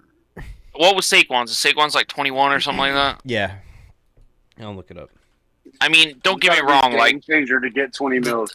For a while, And I he's will the say best by for a far. while, the fucking Bills needed a run game. 20 million. You know what I mean? Like, yeah, they had LaShawn, but that was a while back. But it was like Josh Allen trying to make magic happen, you know. And then finally, James Cook came out, and they could actually fucking run the ball. I mean, it's solid, but I don't know if I'm going to be paying him that much. You know what I mean? Like 17 range. I mean, he'd be worth it. 17, Honestly, 18. I hate You know to what be I mean? that Just guy. a shy under that. I think he's worth fucking 15, 16. I don't think he's worth 17, 18. Well, I don't. for what they did this year, he did great. And if Dude. they could keep that going consistently, I'd pay him the money for that consistency. But But they you don't know if you're going to get it. you look at know? the receivers and look at they ran a top offense with Zach Moss and Devin Singletary as their fucking running backs. They don't need Cook. Josh Allen. Josh fucking Well, Allen. they didn't do shit. No, They didn't do shit. that's my point. But, Like, but they don't this need him. year, Cook did do shit. Like Cook did well this But year. look at all that money you have going to your quarterback already. I would just fucking sign rookies like for whatever contract minimums they have. Just get the young legs in there because he ain't worth it if you're trying to keep him and Allen. Allen ain't taking the cut. And you got to pay Coleman overtime if he ends up being your guy because he's a former first rounder. Shakir just got paid, and then did they just get someone else? Bosa's See, defense. right now, Coleman, I don't know. I mean, No he one showed knows. some, you know what I mean? He showed some good stuff, but I mean, he didn't put up numbers. I granted he got hurt too, right? Is Amari Cooper But, back? with them I too? mean, I think he's going somewhere else. I think it was a 1-year thing. I think he's signing with somebody else. He's still with the Bills at the I mean, moment. right now they do Oh, need right, that right. trio. They do need Cook. They do need Shakur, and obviously they got Allen. You know, so like I think they should keep that three together, and they do need another wide receiver because, I mean, Shakur is a slot. You know, he's not fucking running down the field. You know, they need somebody else. They do. But I think Cook is good for the Bills. I do, but I don't know at that price point. I'd pay him less. But I'm not gonna fucking lowball him. You know what I mean? I wouldn't lowball him. No, I just think realistically for the Bills, paying him 15, 16 makes sense. Now, if he was on any other team, paying him that 18 makes sense to me too. Like, I get that. It's all about the team that needs him, Yeah. right? He's got to take a discount for the team for the Super Bowl. Yeah, if you're playing with the MVP, you got to take that discount real Oh. quick. If he was a vet, he'll pay you. But it's like, hey, you got to take the hit right now because you're younger, but you'll get paid on the. Yeah, I'd even do something like, because he's still young. Cook is young as hell, isn't he? Oh, yeah. he's He's like, on his rookie contract. Probably 24. so. Maybe What is 23? that? So that puts him at me. He's 5 25. years? He's 25. He's born in 99. I thought he was a little younger than that. I think he played at college for a little bit. He's on his going into his 4th year in the NFL. No, you're not getting 20 mil. You had 4 years and you ain't done Saquon shit. Sorry, bro. Yeah, Saquon that is a Saquon big shit difference. On the That is Giants, a huge bro. difference. Yeah. This guy's had all the opportunities to do great shit and has been all right. So it's like, cool, but I'm not paying you like you're about to fucking break out in year 5. Like, Yeah, so, I mean, he's had what? He's had 2,000-yard seasons right now. 23 and 24. And the other one, in 23, he only scored 2 touchdowns, but he had 4 receiving touchdowns, you know what I mean? And then this year, he rushed for 1,000 yards and had 16 rushing touchdowns and 2 receiving touchdowns. So, I mean, there is production. With a 1,000-yard rusher, like, there ain't. I'd have to look it up. How many of the running backs are hitting 1,000 yards a year? You know what I mean? Less than half. You know, so like you definitely need to pay him, but he's not breaking the bank like Saquon. I'm sorry. You know what I mean? Like, it is what it is. You know. if the Bills lose him this year, like if he didn't play one snap, I don't think their season's that much different whether he played or not. I agree. So, I'm with you on that. point right there. I'm looking at this. and it's saying that he's on record seeking a salary of $15 per year, which would make him the third highest paid running back in the NFL behind Saquon and McCaffrey. So why is his dumbass brother opening his mouth, bro? You worry about getting a fucking job. You worry about getting a job. Don't worry about your go be a running back coach somewhere before and get the fuck out of here. You're fucking your little brother. Go back to Florida State and hit on the fucking freshman, you fucking weirdo. Right? Just I like people love to open their mouth. Like, bro, you're an active running back. Like, shut the fuck up and you go get paid. Stop worrying about, like, I get you looking out for your brother. He's a grown ass man. He can look out for himself. He's got an agent.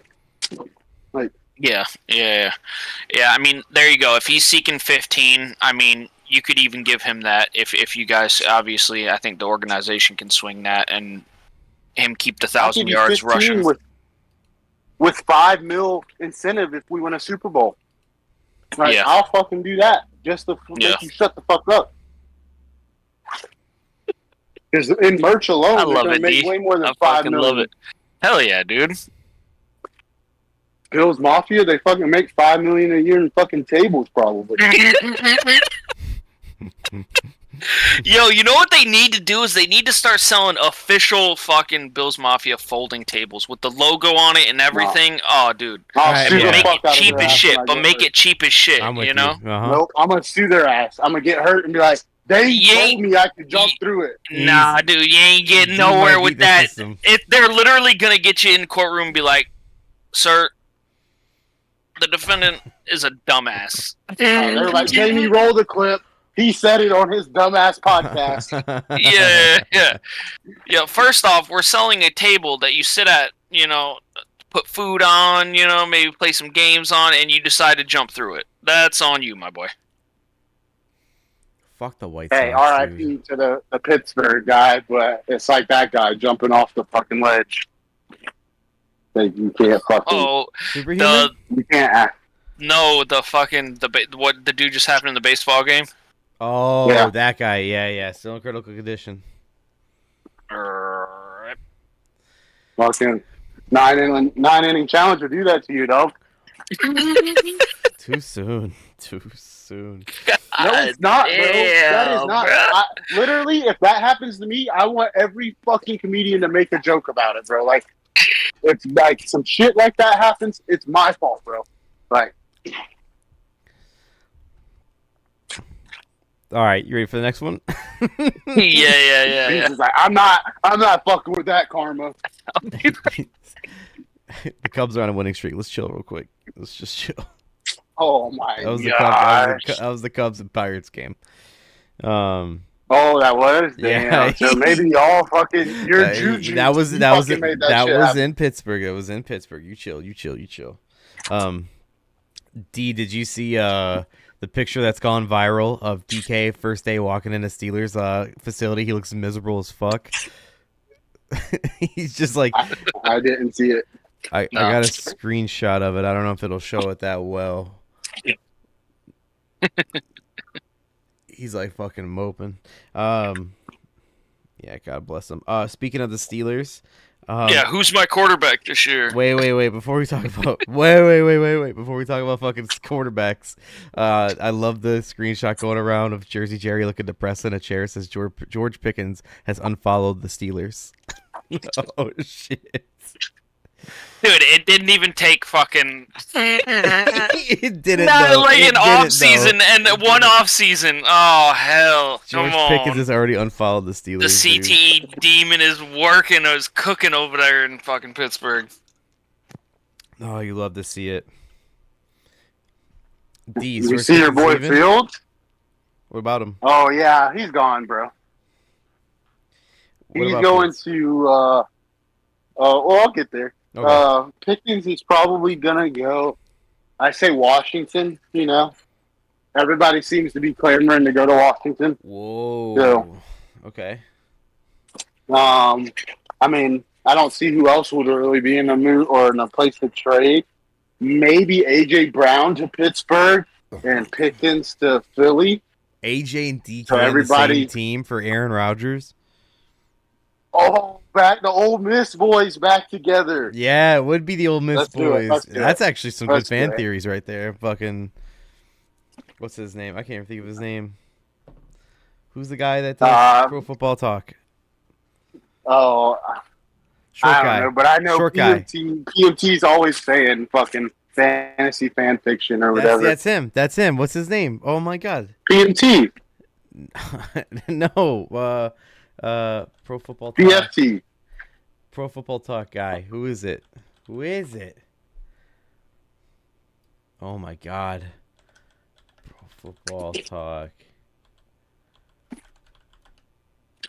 Oh. George Stephanopoulos. Mike Florio. That's it. Mike Florio. Jesus Christ. I knew it was Mike, someone with an F. I don't know why I was fucking that up. Okay. Next thing I got on here, D, because he stepped away for a minute. Oh, perfect. This is catered for you, D. Here we go. Paige Bucher's first WNBA salary in the first year, $78,000. Tyreek Hill was just fined his once in his NFL career for not wearing socks for $100,000. God damn. Not wearing socks one time, he's fined $100,000. Her first fucking year salary is $78,000. Yeah, she should be happy. Clip it, ship it. We got what we needed. We'll move along. Bro, We got it. I mean, We got it. I'm not like, bro, if I'm getting paid $78,000 to play a fucking game, sign me up, bro. I agree with that. Fuck yeah, I'll get paid $78,000 to play 50 games a year. And they have the opportunity to go to other leagues, and they have the opportunity to get endorsements. I agree with you, things like G. that. I'm signing up for that. Fuck Like, yeah. It's not like their fucking league is some like bumping league, and the NBA is just hoarding all the money. No, the WNBA hasn't made They money. operate at a deficit year after year. So be happy that we're even talking about your pay and that your games are going to be on TV, and that maybe when our daughters are old enough, that the league will be bigger. But I'm not going to sit here and say, "Oh, equal pay." Like, they haven't made the money to demand equal pay. I walked into Now in the workforce, sure, but in basketball, fuck no. I walked into Maddie's store today, and she's literally putting up new Chicago style merch, and I'm like, I said, "Hey, wait!" And I'm checking around, I'm looking around the section. I see Cardoso, I see Angel Reese. I said, "Where's the Van Lith shirts? Where is she at? We just drafted her." And she's like, "Stop! We don't even sell these." I was like, oh, "Okay, all right, my bad." Look, this girl is going to sell Van Lith, whatever her name is. Yes, Van Lith. Yeah, Haley Van Lith. Yeah. Agreed. She'll sell, bro. Agreed. All right, back to some more NFL shit here. So Abdul Carter. But Fields, Oh yeah, go for it. I'm sorry. Yeah, please, yeah. he's got a whole new throwing motion. The Jets put out one of those slow-mo videos like they did with Rodgers last year. So, it's his year, bro.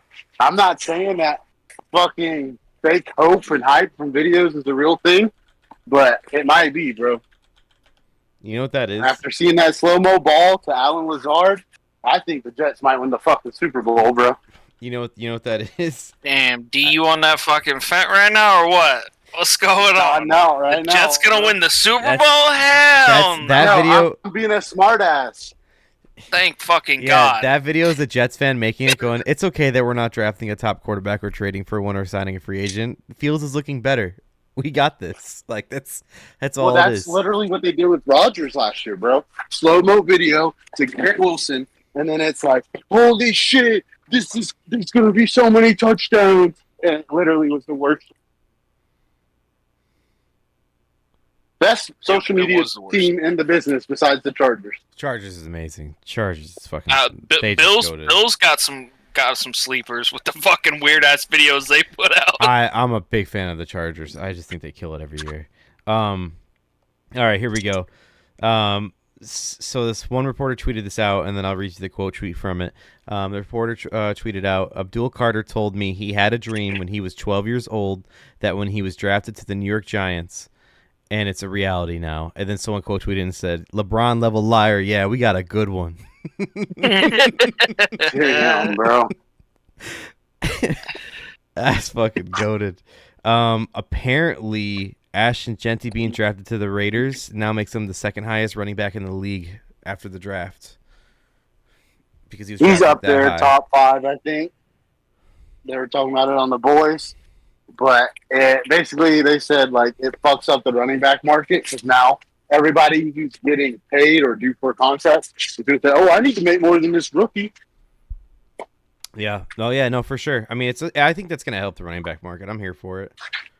I mean, when you got a good ass elite running back, like they deserve more money than the running backs have been paid. You know, league wide. You know, they do get shafted for getting fucking mauled every day. I honestly think you should get paid by performance at like running back. So if you have like a Derrick Henry caliber fucking year, pay by performance. So you have a fucking. If you're saying that though, D, are you saying it by year or like career? You get paid by stats. We could go year by year. So then, like this year, right now, Saquon would be paid the highest. But like, if it was like wasn't year by year, would Henry be paid higher or would Saquon be paid higher? I'd say over time, like over the past 2 years, Henry probably would have made more money. Yeah. Okay. Because he was like the Triple Crown, or not? Was he the Triple Crown or some bullshit? Like he had like almost. No, that was. What was it? He was the rushing leader. And then he might have had the most touchdowns. I don't know. But Henry's always up there, bro. Saquon almost beat the record this year. So he would have gotten the most money this year. But that would just solve all the fucking running back. Like, have their money separate from the salary cap. So you're thinking of the 2020 season, Derrick Henry won the rushing Triple Crown, leading all running backs in rushing yards, attempts, and rushing touchdowns. Yep. So I got to say, how much money should have Travis Etienne got paid last year? Ooh, great question. He should have to pay the fucking Jags all the money back that he owed money. He went negative in the account. All right, we can't do it like that, bro. We can't do it like that. Ain't nobody gonna play. Bro, hell. Money. I know his brother was not the greatest in college, but his brother fell so far in the draft, and I guarantee it's because they've seen his older brother, and they're like, look, this is what we have to expect from him. Like Dalvin talking, just chill. Let's talk about more running backs here.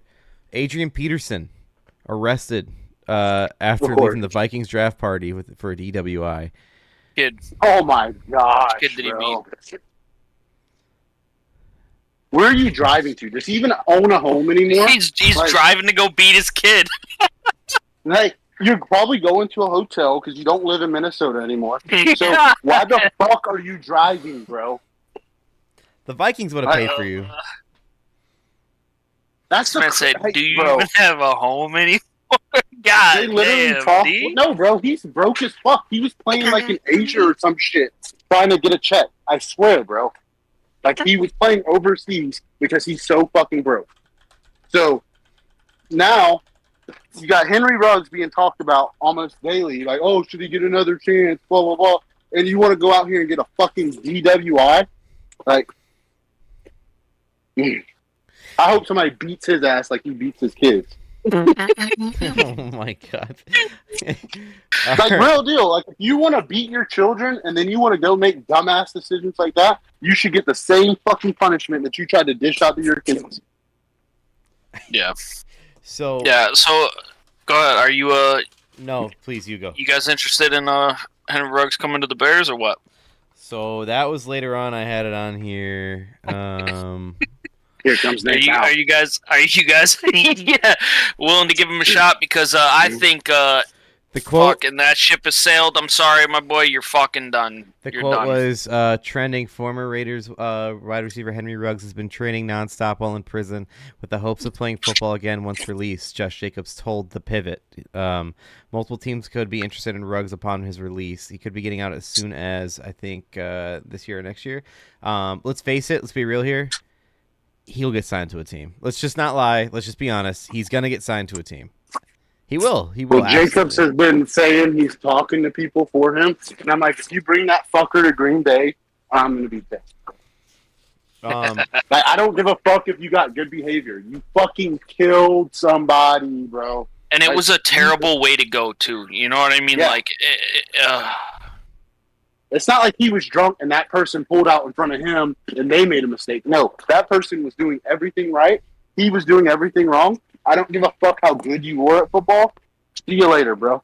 Take it up with God when you meet him. When you meet him. Like, you don't get to play another. Like, you fucking yeah, killed someone, you're bro. done. You're done, bro. Like, I'm sorry you're out of here. Like, If that motherfucker killed my kid, bro, you guarantee the day he got out of prison, I'd be waiting there with a fucking gun. No bullshit. Not in game, Yeah. real fucking life. Bro. yeah. You're not gonna go make money for your family and feed your fucking family when I lose my family forever. Fuck no. I could deal with Vic and the dog shit, like it was fucked up, whatever. But like you fucking ended a human's life, bro. And the dog shit is really fucked up. I'm not like discrediting that or minimizing. I hear you. Go But off, you King. fucking ended someone's life, bro. Like there's no coming back from that. Wasn't there a dog involved in that one, too? The Henry Ruggs? Yeah, she had her dog in the car, bro.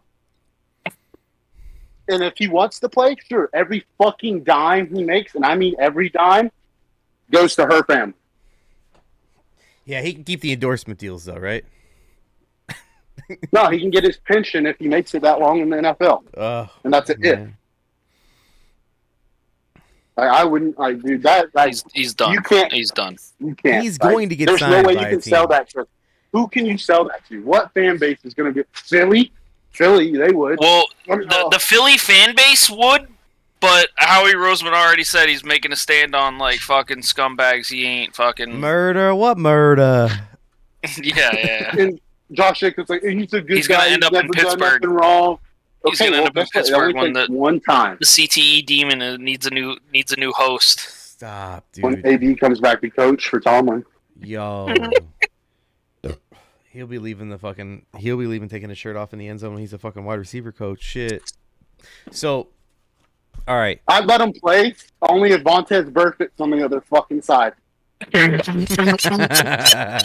see that handshake post game. I gotta see this real quick. It's like, what color's the Gatorade at the Super Bowl? I gotta see this. Don't turn the camera off. Don't turn the camera Yo, I off. love these fucking D takes, dude. They're fucking. We missed them. They're gold. It's They're good to gold. be back. It's good to be back. All right, let's get to the draft. Let's talk about it. Let's go over the first round. We can rapid fire it. I took some notes down as the picks went on. Not a lot of them, just a couple. I'm gonna go through the first round quick, and then we can go notes on them. Cam Ward went first, obviously Tennessee. No notes on that. Here we go. Jacksonville trades up with the Browns. I wrote Jacksonville gave up way too much for a two-way player. But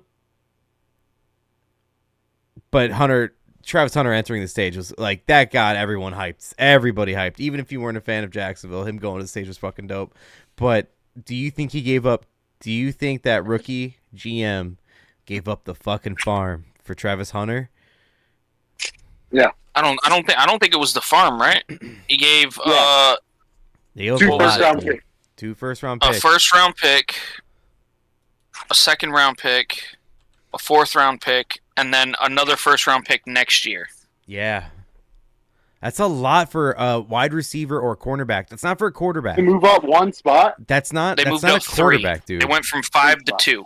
If you told me that was for a But quarterback, I'd get it. I will say, if this is a big if, because I didn't want to draft him.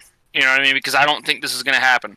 But if he can play both ways, and one be like mid, but he excels in like the DBs, you know what I mean, or something like that, then it could be like if you have him locked up for the next 10 years, it's worth that. You know what I mean? Like, in my opinion, 2 first rounds, if you're able to lock up somebody that is pretty damn good for 10 years, I think it's worth it.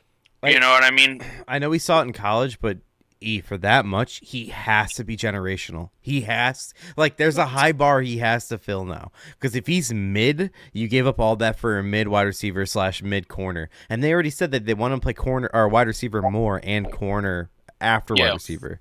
But that's I mean, a I lot. get it. I get it. But if if you can keep a player of solid caliber, like starting position, where they don't suck. You know what I mean? For 10 years, it's better than fucking missing on next year's first round pick. You know what I mean? What happens like us when we fucking drafted N'Keal Harry? You know what I mean? With a first round pick, like hey, we shared him. Sometimes you fucking miss. You know what I mean? So like obviously they Kevin could miss White. here, and they gave up a lot for him. You know what I mean? But it's a fucking gamble, dude. It's a gamble. I'm not gonna say it's outrageous because he could be good. I mean, the kid's a hell of an athlete, so He's it's not outrageous, but look, here's the two most important positions on the football field: quarterback and defensive line or pass rush. Okay, you address neither one of those positions. You can't address it next year either because you gave up the first round pick. So let's say Trevor Lawrence goes out here and sucks fucking dick this year, like sucks so bad, like Will Levis, like get the fuck out of here. We don't want you back next year. Okay, now you can't even draft the quarterback next year because you don't have the first round pick. And you're just stuck with Travis. Like, hey, we sold some jerseys and tickets. I get like the move, making the move. You're a new GM, new coach, but that move isn't going to win you any more games. And if they would have fucking sat back and drafted maybe D lineman or offensive lineman, I don't know who got drafted fifth. Well, here's the thing. A D tackle. It was the best D tackle in the draft. They traded up. Yep. They traded up, and they could have got Abdul Carter. You know what I mean? So that's going to be a big-ass question mark. You know what I mean? Yeah, if you traded up and got Abdul Carter, I'd be like, hell fucking yeah. Like, that's a fucking I get it. You know, I get it. Corner and receiver, I get the hype. I get we've never seen this. If he's good, it'll be great. But he's not going to be the game changer he was at Colorado on defense. Yeah, I mean, it's the league. You know what I mean? It's not college anymore. I get it. Who was it? But it could end up well. It could. The Titans drafted this kid from Stanford. I think he might be white. I'm not sure, but there's a receiver from Stanford that the Titans drafted. Put Travis Hunter in a fucking blender when they played him, and this kid was drafted in like the 5th round. So it's like college kids were fucking him up. What do you think NFL kids are going to do, or men are going to do? No, I hear you. We shall see. It ain't the haul that the fucking Bears gave up for Khalil Mack, but we traded for a fucking proven star. Yeah, like that's the thing. Like I would give up a fuck ton for a pass rusher, but not a fucking corner. So okay. Even when Revis was available, he wasn't going for that high, was he? No. I mean, that's my point. Like, it's a lot to give up for a non-quarterback. Well, here, if you got to think, I mean, they just the Jags got the number 2, and the Browns got the number 5, so they just switched those picks. Dude, that's you know what I mean? a lot in the first round, man. And then they gave up 1 first-round pick. So they gave up 1 first round and swapped from 5 to 2. So they didn't give up 2 first-round picks. They only gave up 1 first-round pick. 2 and 5 is like in the first round. The first 5, that's like 15 steps. Like that's a big difference because they had to give up a lot to move up 3 spots, dude. It's not like in any. I mean, even I was thinking like NBA, NHL's the same thing. MLB doesn't matter as much, but like it's big to jump just 3 spots in the top 5. That's a top 5. It's crazy. Well, check this out. Trevor Lawrence sucks. Jags get the first pick next year, first overall fucking pick, and it's gone to Cleveland because they want to play fucking games and draft Travis Hunter. Could have had Arch Manning. And now you gave it away for Travis Hunter. So I mean, I'm looking in this pretty much. They gave away next year's first round pick and a second round pick this year, number 36, for Travis Hunter. Is what they pretty much did. I don't know who the Browns drafted at number 36. I told you he's a Jags guy, dog. That's just what it is. I'm just saying, like, it sounded a lot worse when you say they gave up 2 first rounders for him, when all they did was swap in the first round. You know what I mean? And moved up to get him, and then they gave him next year's first round pick. Well, the press. And I'm saying it's not outrageous. It's not outrageous to me. When when he was drafted and when he went to the press conference, the way that the GM spoke about him was like he was a fucking god amongst men. Like, Yeah, I don't know about all that. crazy. Very blazing. Oh yeah. Okay, so then at 3, before we go to the Giants here, when the Titans drafted Cam Ward, Warren Moon wanted to give him his jersey number 1 out of retirement. They retired number 1. He wanted to give it to him because he wanted to play with number 1, so he gave him his 1 jersey. Well, the Giants drafted Abdul Carter, the edge from Penn State, and he asked for Lawrence Taylor's number, and Lawrence Taylor said, Yeah. "Nah." He said, "Fuck no." Nah, fuck no. And then I think I heard something else. He's trying to get a Phil Simms number, Bro. like number 11. A LeBron level liar. We got him. Motherfucker, just pick a goddamn new number, dude. Like, quit trying to get ones from fucking legend. I'm not saying he's a legend, but think you are, come on, bro. then fucking make a name for that number. May I remind you guys, his number in college was the same number as Micah Parsons, number 11, at the same college. Same college, same jersey number, same position. He didn't have his He's own number. Micah Jr. Wait for the podcast to come out. Yo. Okay, so then going down the list here, the Raiders. Oh, I'm sorry. So no, Abdul Carter went to the Giants. And 4th, you had I will die for him. Your boy going to the Patriots. Did you see that gay ass video he did with the girl in the car? Will Campbell, yeah, people bringing it back up. The old TikTok that came out. No, I haven't seen it. It wouldn't bother me, but he just tries to act so hard in all the other videos. You haven't seen it? Just send it to me. I'll look it up. I'll find it on Twitter. That's your new star, dude. I like him, but it's just like very nice. We need OT help, bro. That's all I'm gonna say. We need it. Now Isn't here's it the crazy thing. how the Bears turned it around faster than the Pats? Like, not even being funny. Like, it just seems like the Bears are already turned around, and I don't know where the Pats are yet. Now, Oh, bro, could have them. we're treading water right now. You I know, know, Vrabel. balling.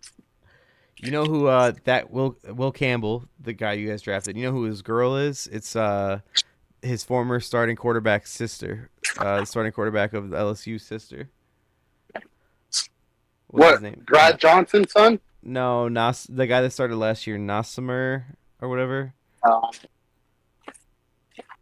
I mean, I will say that we'll have to see in a couple years, but between Will Campbell, the dude the Jets took, Membo, Kelvin Banks from the Saints, we don't know who's going to end up being the best tackle from this draft. You know what I mean? That kid from Mizzou that went to the Jets, he's a fucking freak. Like, actually, yeah, like, he's pretty good. Like, there's a couple of them that were pretty damn good. You know what I mean? So I don't know, but hopefully this kid's a starter for years. You know what I mean? And that's what we need. We need fucking offensive line help. I mean, we lost some people. Fucking Drake May was running for his life. They're committing to him. You know, so I will die for him. It sucks because, like, I mean, you know, Gianti could be a fucking monster for years to come, you know, but if he ain't got a line, he can't run. I mean, I know Mason Graham was pretty good. I really like the kid from Arizona, the wide receiver, but we need to shore up the line. Yeah, we need to shore up the line, and it sucks, but it is what it is. You know what I mean? Yeah, I can't find that video. I'll have to look for it later. I was just looking through Google's or Twitter, just hyping up Will Campbell TikTok. Anyways, yeah, but I mean, you're happy with it, right? Though you're happy with the lineman, top 5. Yeah. I mean, it needs to be a lineman. Like, it just the way we're going, we need a fucking line. I don't know if you've seen the one complaint that everybody had about him before the fucking draft is that his arm is like an eighth inch short.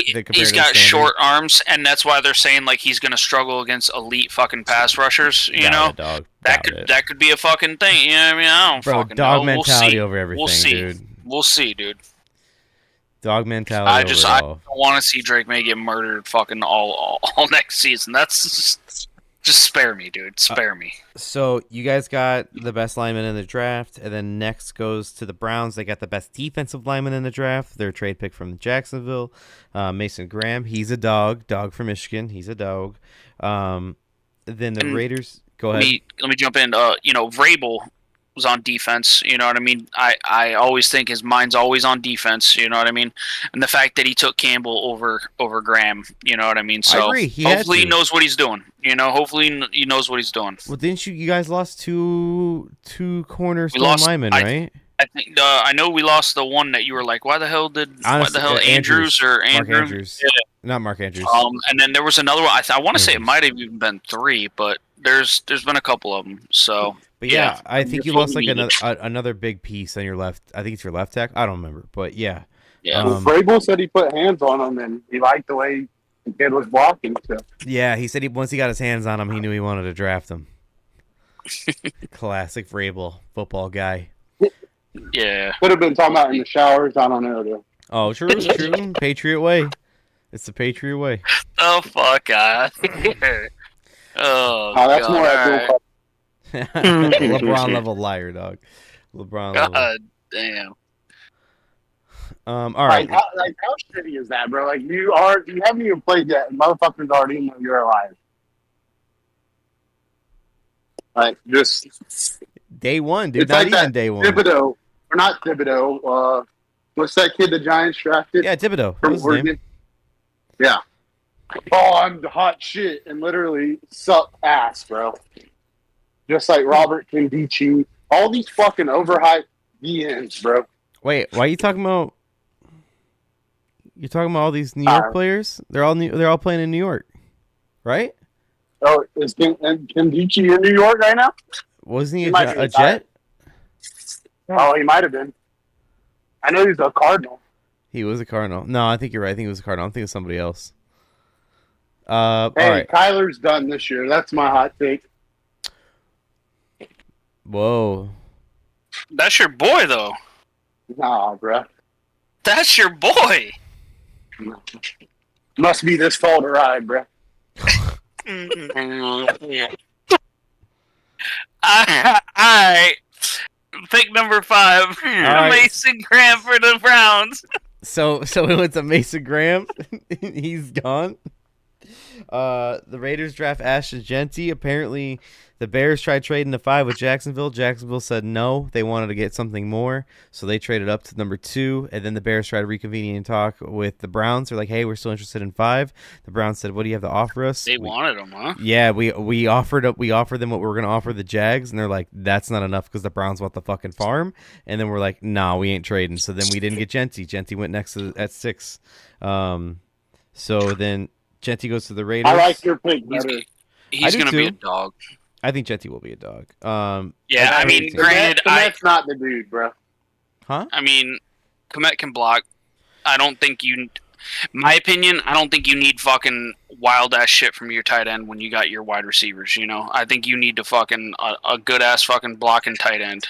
You know, bro, you don't know who his coach is, dog. Sam Laporta's old coach. Them tight ends are about to get used. All right, the fuck so we'll skip out to of, 10. So we'll skip to 10. Yes, we got a nasty fucking system. It's gonna look. Well, hold on. Don't skip over the Panthers. Don't skip over the Panthers now. You know, we can skip over the Jets. You Fuck guys the Jets. suck, bro. It's just the crazy. Panthers draft This is wild. Like, you guys skip to the Bears. Start talking about the Bears. I'm like, all right, so we'll skip. You're like, whoa, hold on now. We can talk about the Bears. I didn't even. Come on. He's relishing over that receiver that he didn't get. All right, so hold on. Okay, so 7. No, I'm surprised that they just took a wide receiver when they fucking defense is like the shittiest in the league besides the Bengals. So at 7, you had the Mizzou O-lineman went to the Jets. No big deal. Carolina got arguably one of the top receivers in the draft, McMillan. Some people say they reached. Some people say great pick, but yes, you're exactly right. Their defense is like a screen door. So like, what are you doing? That's what I'm saying. Like, and I don't even think they're drafting like the best player available at the time. Because some could argue, you know what I mean. You had the tight ends that were available. I mean, you still got some Calvin good Banks offensive linemen. Yeah, but like, if I'm the fucking Panthers, I need to draft at needs right now, not just at a fucking whim. I'm sorry, but I thought that was a wild pick. I thought it was wild for the Panthers to pick them. So considering their fucking team, it was fucking nuts because they could have got the edge from Georgia still available. Mikael Williams. Derek Harmon, the defensive tackle, was still available. Yeah, fucking nuts. Okay, so then that was number 8. At number 9, Kelvin Banks goes offensive tackle. Shout out Dalt. He said, Texas. "Well, what was? Wait, was it Dalt or was it Seth that was like, watch, they're gonna draft an offensive lineman that needs to be fucking coached up and shit like that?" And I they think were that was like, your "I'm other fucking chat. I didn't jump have off that the one. bridge." No, that's what it was. One of them were saying like, "God damn it, they're gonna fucking draft an offensive lineman that fucking they weren't looking forward to a lineman pick." I wanted so bad them to draft Shador right there. Oh my yeah, God. yeah. Oh, You had some memes ready, didn't you? oh, I was so ready for that. Oh my God, Dalt was not gonna wake up. So then at number 10, you have the Bears drafting a tight end, and not what people think the number 1 tight end was. No, we drafted Loveland, who was the number 1 receiving tight end. Listen, he's gonna be a fucking dog. I want you. Yeah, I mean, I thought they were both good, you know, They're both beasts. They're both beasts. But I probably would have taken Warren, but I mean, they liked what they saw. You know what I mean? So they wanted a receiving tight end because that's what Laporta kind of was for Ben Johnson in Detroit, and now we have Komet. Komet's still good. We just paid him a good amount of money last year. This coming year is his last guaranteed money year, but we still have him under contract till 2027. So yes, we can cut him if we want to, but either way, like now we're gonna have a dual tight end set, which we haven't had since Desmond Clark and Greg Olson, which was back in the Super Bowl days. So like that's gonna be pretty cool. I was like watching that, especially because tight end's my favorite position on the field. And then we have stacked receivers. Cut to, we get drafted the kid from Mizzou in the 2nd round, who's a fucking burden. He's a fucking freak. So we drafted him as our 3rd receiver. We have Rome. We have DJ. We just strengthened up the line in the offseason without even draft picks. It's crazy. Like that. They're giving everything Ben Johnson wants. It's pretty much like, Ben Johnson, we're paying you $14 million a year now. You're one of the highest paid coaches in the NFL without ever coaching a team as a head coach. Like, what do you want to make this team work? And he wanted weapons, so we got him. The first pick was the tight end. Then we got a wide receiver, and then we got an old lineman, and then sprinkle in we got the Texas A&M kid, the defensive tackle. But like, yeah, I mean they're given everything that they want to him. And this Loveland guy, if you haven't watched Michigan football last couple of years, this past year he wasn't as hot because they didn't have a quarterback. But the year before, when they had a quarterback, he was doing some fucking numbers. And that's what's crazy, is that he still did good numbers this year with no quarterback. I recognize his name. I don't know him like diehard, but like I knew Warren a little more because I've seen more Penn State football. But Loveland is a name that people will recognize a lot, and I think he's gonna be big. No, I mean like no matter what. You got one of the big two that were coming out. Like both these, like I mean, it's not very often that you get 2 tight ends going in the first round, 2 tight ends going in the top 15. Well, you know what I mean. So, and you're right. And Cole Kmet was a first-round draft pick that we got in the early 2nd round because he dropped to us. So he was another first-round talent. So we got two top 40 picks of tight ends in the last 6 years, and they're both on our team. Like hypothetically, like they're somewhere around there. Like like we have 2 top tight end talents, and then there's a lot of reports coming out saying like the only guy to beat Loveland in a lot of like receiving stats in college in the last however many years was only Bowers. Brock Bowers was the only one to beat him in a lot of stats. Otherwise, like he was beating Warren and beating other guys. Obviously, selective stats. Don't get me wrong. And then Ian Rappaport tweeted out saying, "Every year there's a player who gets a really hot, really late. One that teams are scrambling to trade up for. Last night, that player was Michigan's tight end Colston Loveland. When the Bears picked him at number 10, the calls in the early teens quieted. There wasn't a trade until 25. So people were trying to trade up to get Loveland like in the top 15 picks. And then we took him at 10, and then people stopped trying to trade up for him because obviously he's gone. But like this kid apparently was catching a lot of love, and I think that either way, if it wasn't the Bears, what I'm saying is he would have been drafted over Warren regardless. I think it's gonna suck because they're gonna compare both those tight ends for the rest of their career. It's just the way it goes, like how Jameis and Mariota always compared because of 1 and 2. But I mean either way, like they're both going to be freaks. I think Warren's a perfect fit for the Colts.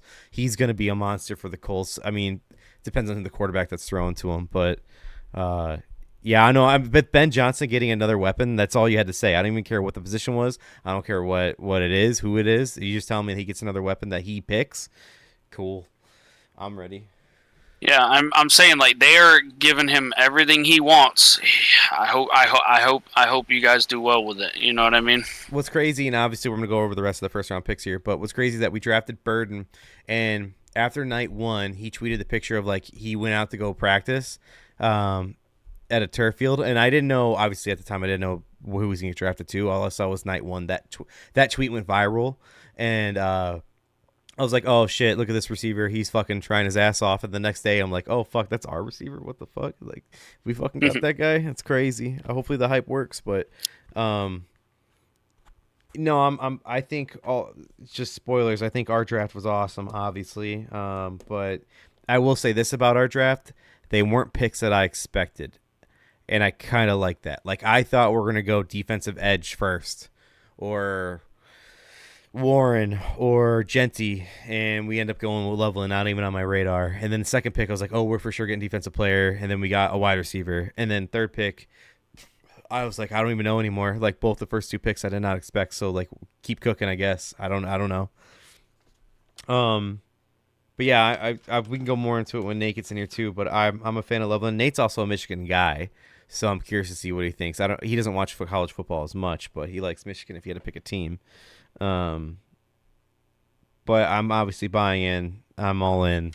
I really wanted Genty. I'm not gonna lie to you, but it's my fault for having hope. Like, the local media pumped it up in my brain for a while. I can't lie. I hear you. I mean, I fucking just.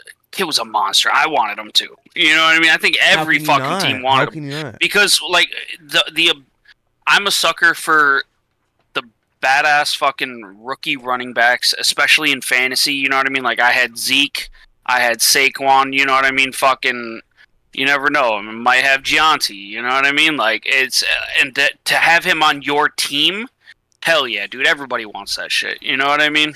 Completely agree. And when speaking about the running backs, there are good running backs in this draft. Like, a lot of them actually. They're just not graded as high as Genty, obviously. But like, Hampton was like the next run. So like, Hampton went, and then after that, a few more players went in the start of the second round. But like, the Ryan Poles came out and said like, we wanted a running back, but there are pockets in this draft, and you can't overextend yourself from the pockets. Like, one good example is that you guys, and I believe this 1,000%, you guys got Henderson the pick before we did. Like, we were gonna get him, and then you guys took him, the kid from Ohio State. He's if you haven't watched his college tape, that kid is a freak. He was able to share the ball. I've seen some plays just because, like, after they drafted him, like, I see some stuff. I will say I'm looking at this right now, because I'm just kind of following off went and found yours, like on NFL.com, you know, with like the draft grades. They put you guys as like the third best draft. Yeah, and pretty much the consensus from, like, I don't know, you could take 20 different sites. The Bears didn't score lower than a B. Like, it's either B or up. And like, most drafts say like A minus, A plus, whatever. But like, our lowest score was a B, and it's great. It's cool. Obviously, you never know. But like, how many times, and I'm going to say this openly, how many times are we going to be crowned the offseason champs? Like, I want it to fucking matter. I want it to fucking matter. Yeah, I'm fucking sick of this shit, Grandpa. Like, it's cool. It's cool. We're quote unquote winning the off season, but like, I want to see this actually. And then you put up fucking 5 games in the year. Dead ass, dude. Like, Caleb looked good last year, even with the worst possible coaching staff in the history of football. But I mean, like, it doesn't mean shit if we can't fucking make it work permanently. Yeah. We'll see, man. I think so. Time will tell. I'm a fan of his. I can't believe this thing has us as the number 1, and then it has the Seahawks as the number 2. I think Henderson's gonna be the guy over Stevenson so fast in New England. It's not even. I thought he was on his way out, but they just paid him. You know what I mean? But I mean, like, he's gonna outproduce him like by week 6 or 7, and they're gonna have no choice. Like, that's gonna force their hand. They have to play him more. You have to, because like, if it wasn't for Judkins also sharing the ball with him in Ohio State, this kid probably a first round pick. But he had to share the ball, and Judkins was just as good. And both these kids went within 3 picks of each other in the beginning of the second round. Like, that's how good. And think about this: those running backs got to share the load, so like, they're both fresher than most running backs coming out of college. That's even scarier. So yeah, could have potentially saved one of their knees. You know what I mean? Like, totally. I get it. I for real, like I'm genuinely that's the one pick I'm like, fuck, I really wish we got him, and you literally got him the pick ahead of us. But Burden's gonna be a freak, but because we took Burden with the next pick, but still, I mean, it's just wild. Okay, so let me go back. 49ers took Mikael Williams after us. Edge, they needed him. Just don't let a former Bulldog drive around San Francisco. And then you got Tyler Booker from Alabama. He's the guard. He got drafted 12th. Go ahead. I'm about to go off about him when you're done. Oh, Tyler Booker? Yeah. Okay. So the one thing I have of him, and this might be what you're saying, is first round pick Tyler Booker was asked who he's looking forward to lining up across most. He said Jalen Carter. I can't wait to bully that crybaby bitch. The Eagle Super Bowl champion, Jalen Carter. Yeah. And then he was in that fucking interview with Micah Parsons, too. Oh, my God, yeah. Did he really say that? Yeah, he really said that. Or did you get got? No, he said it. Okay, so here you go right now. Okay, they said they got the Jalen Carter stopper, right? Mm-hmm. Oh, he hasn't given up a sack in 3 years, right? Mm-hmm. The last time he gave up a sack, it was, I think, 3 sacks in one game, and it was fucking against Jalen Carter. So he can shut the fuck up with all that tough guy bullshit because he sucks. Sorry. He said, quote... Hey, how long ago was that, though? He said, quote... Literally 3 years ago, bro. But guess what? Jalen Carter, you think he got any worse? Hey, the kid could have been a jit 3 years ago, D. Come on, man. And Jalen Carter was a jit 3 years ago, and guess what? He's better now. We about to find out. He said... Bro, come on. You're standing up for the Cowboys now. You're just fucking drunk. I just for sure ain't fucking standing up for Jalen fucking Carter. That's all I'm saying, dude. I mean, I'm not supporting Jalen Carter, but I'm just saying, like, don't be out here talking shit, this tough guy shit, when the last sack you gave up were against that guy that you're trying to call out. Yeah. No, I hear you, dude. I hear you. Eagles fans came out and said, Tyler Booker, homie ain't ready for that smoke. The Philly fans are already out there. No, they're about to fuck him up, bro. Especially if he's really calling out Carter like that. I'm trying to see if it's actually real. It's not a Sentinel account. It was a real account, so I'm curious. It wasn't like the interview with Micah, I like that shit. But then once I realized that, he gave up sacks to Carter, then it's like, okay, then, yeah. Like, it's going to be the same shit. He said, what is it? Tyler Booker, newly drafted offensive lineman from Dallas Cowboys, is known for aggressive playing style, and the quote he made during the NFL Combine was, quote, I make guys not love football anymore.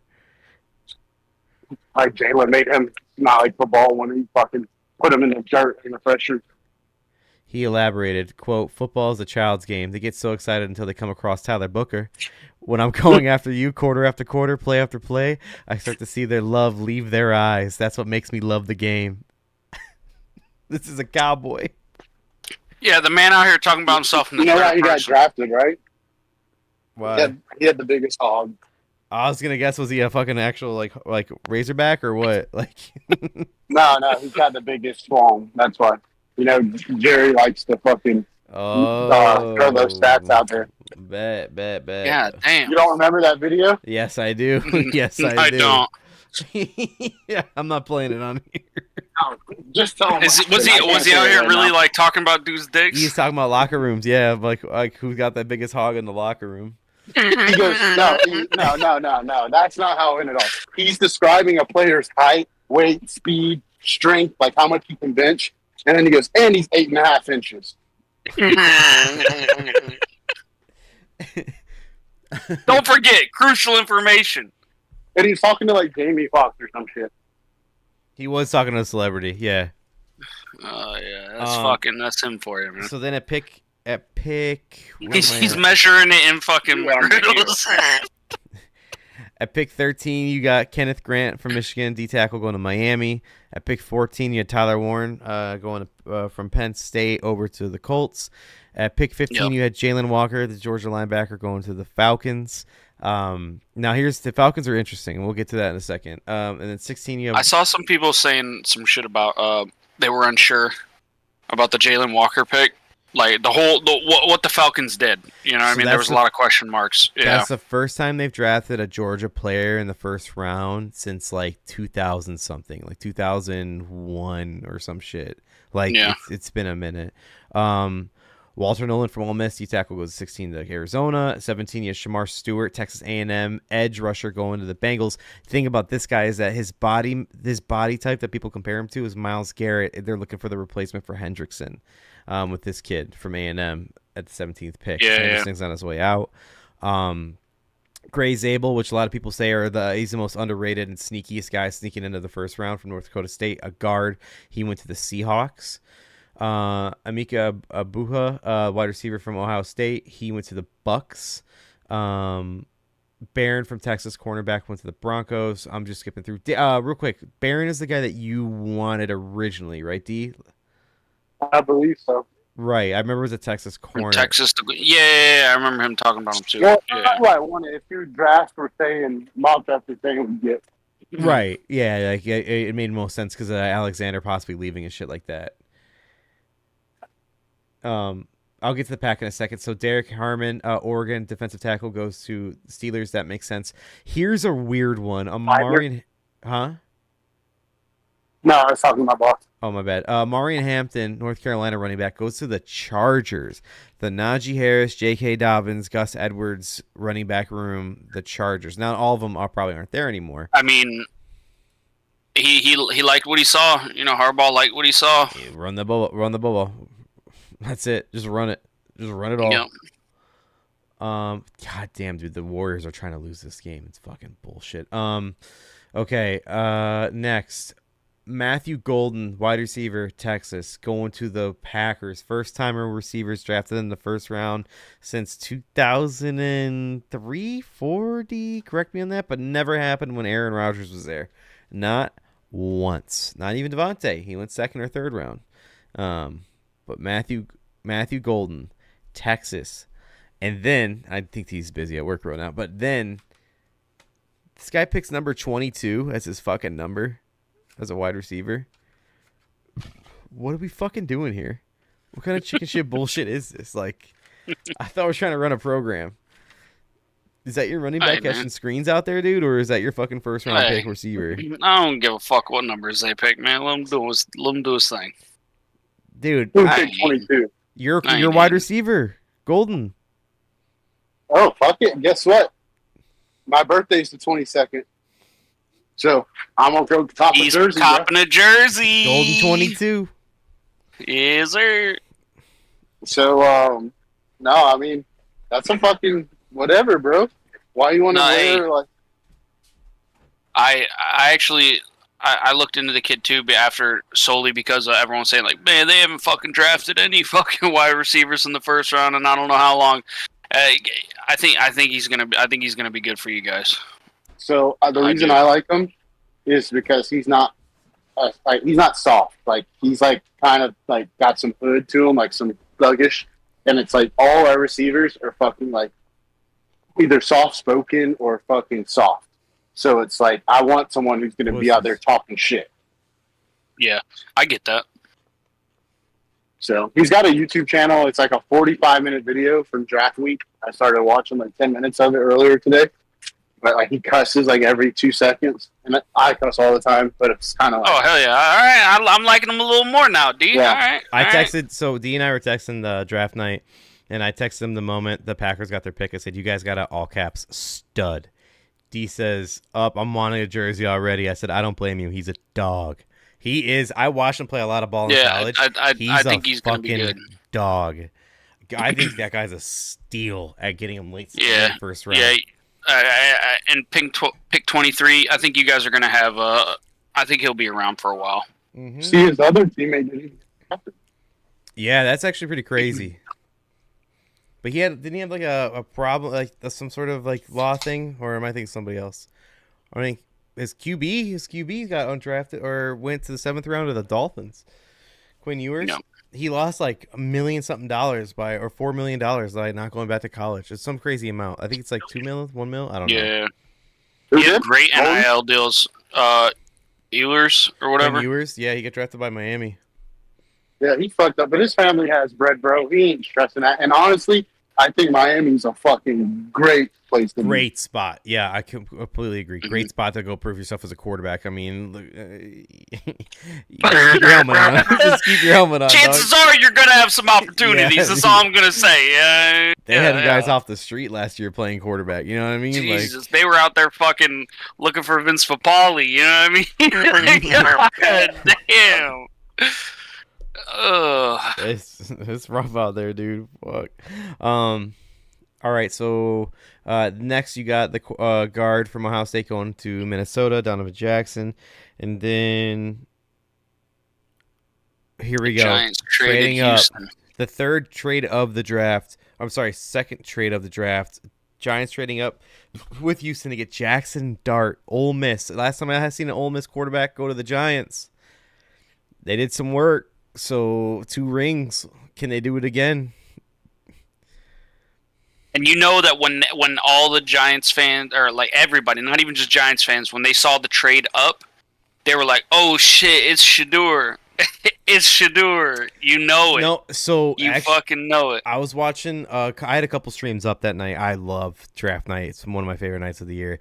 I had ESPN, NFL, and the Barstool stream up. When the Barstool streams up, they have fans from each team like come on screen for the pick, and they interview them.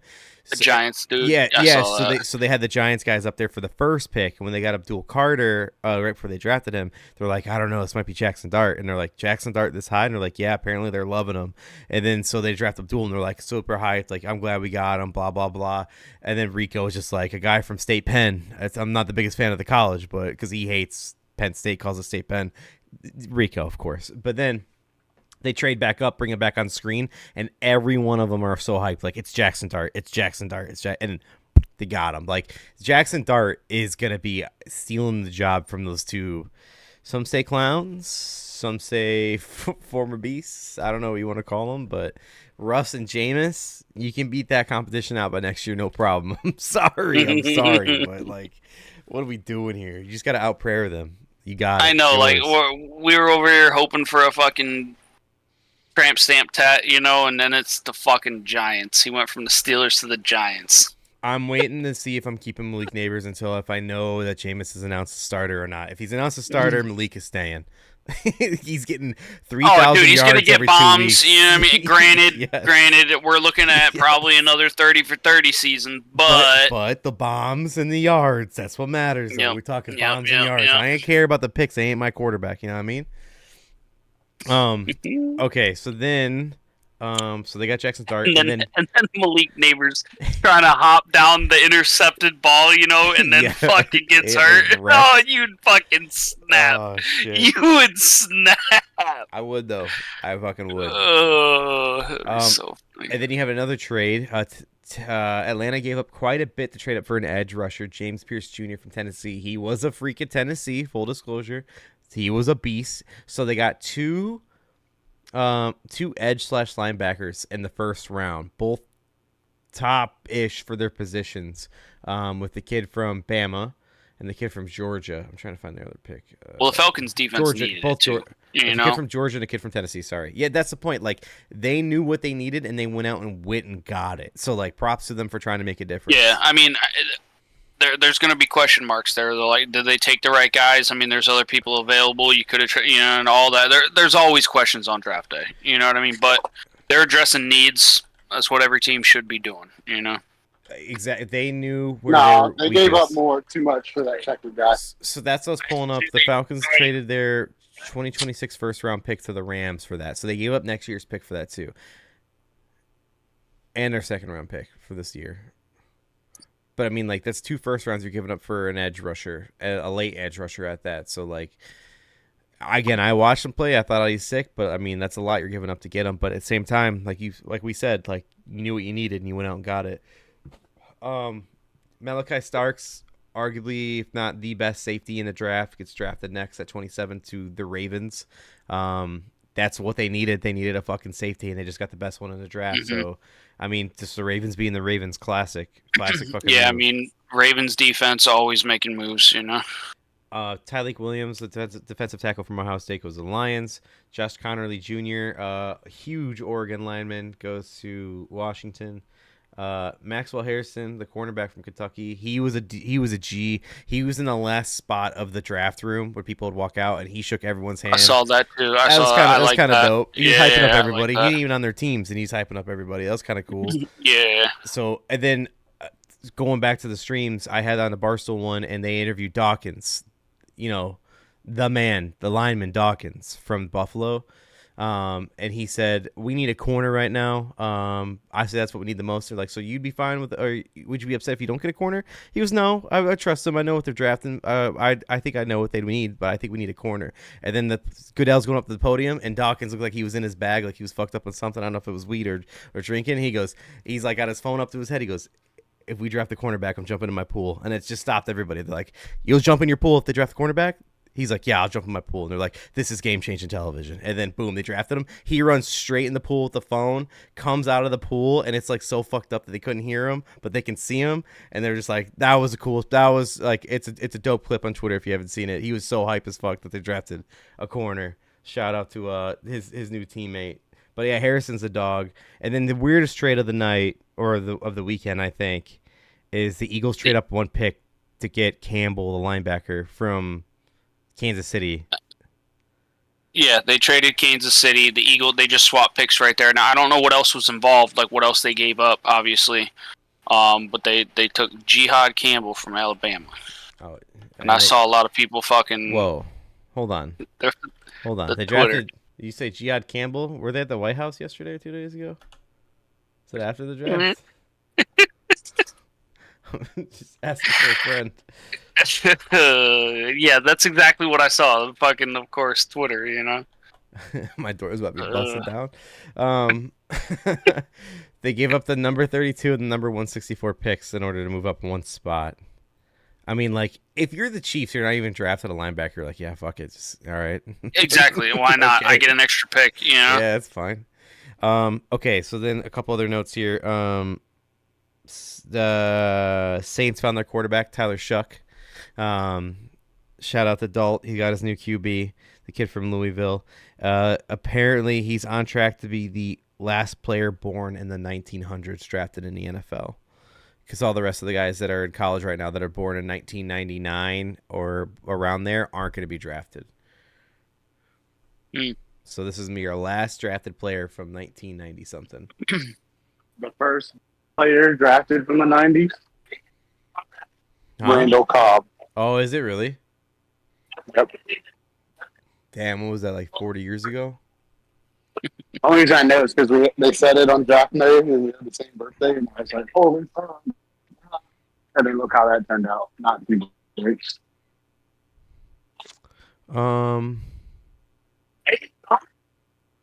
Okay, so here's some notes. I'm going to go through my phone now. Apparently, that has concluded the Bears and Panthers 2023 blockbuster trade is now final.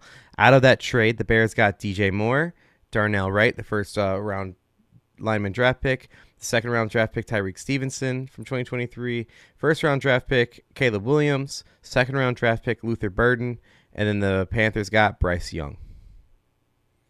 That has concluded our trade. That is a hell of a swindle.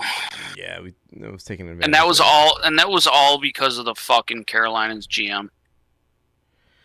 Oh, here it is. Talking about AI generated text. Jax Ulbrich. I'm just going through it all right now, and yes, you're right. The Panthers GM fucking blows, and that whole organization's fucking dog shit. Statement from on Instagram from Jax Ulbrich, the son of the Falcons offensive coordinator, about the weekend prank call. When he apologized, that text was 100% AI generated. Was not real. None of it. It's real apologies. All right. Said, my bad, dude. I fucked up. Shouldn't have did it. That's it. That's all you gotta say. That's all you know what I mean? And then they find the Falcons like, I don't know, dude. It was like $200,000 or some shit like that.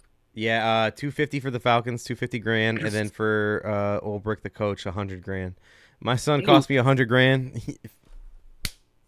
Yo, dog. All right, so then I'm gonna fly through some more news here. They find him for real? Yeah, they find Ulbrich, the coach, $100,000. That's 2 times in one episode that I'm disowning kids. Holy shit.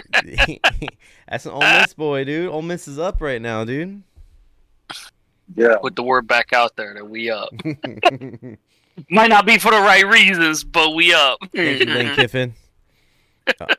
So Dre Greenlaw, the linebacker from the San Francisco 49ers, who signed with the Broncos, tore his quadriceps while working out, missing most of this that upcoming sucks, year. man. He was a beast. He was a beast. monster. I remember saying, like, when he was on the field, the 49ers defense was fucking, and when he wasn't on the field, they weren't doing so good. So he made a huge difference on that team. It's tough.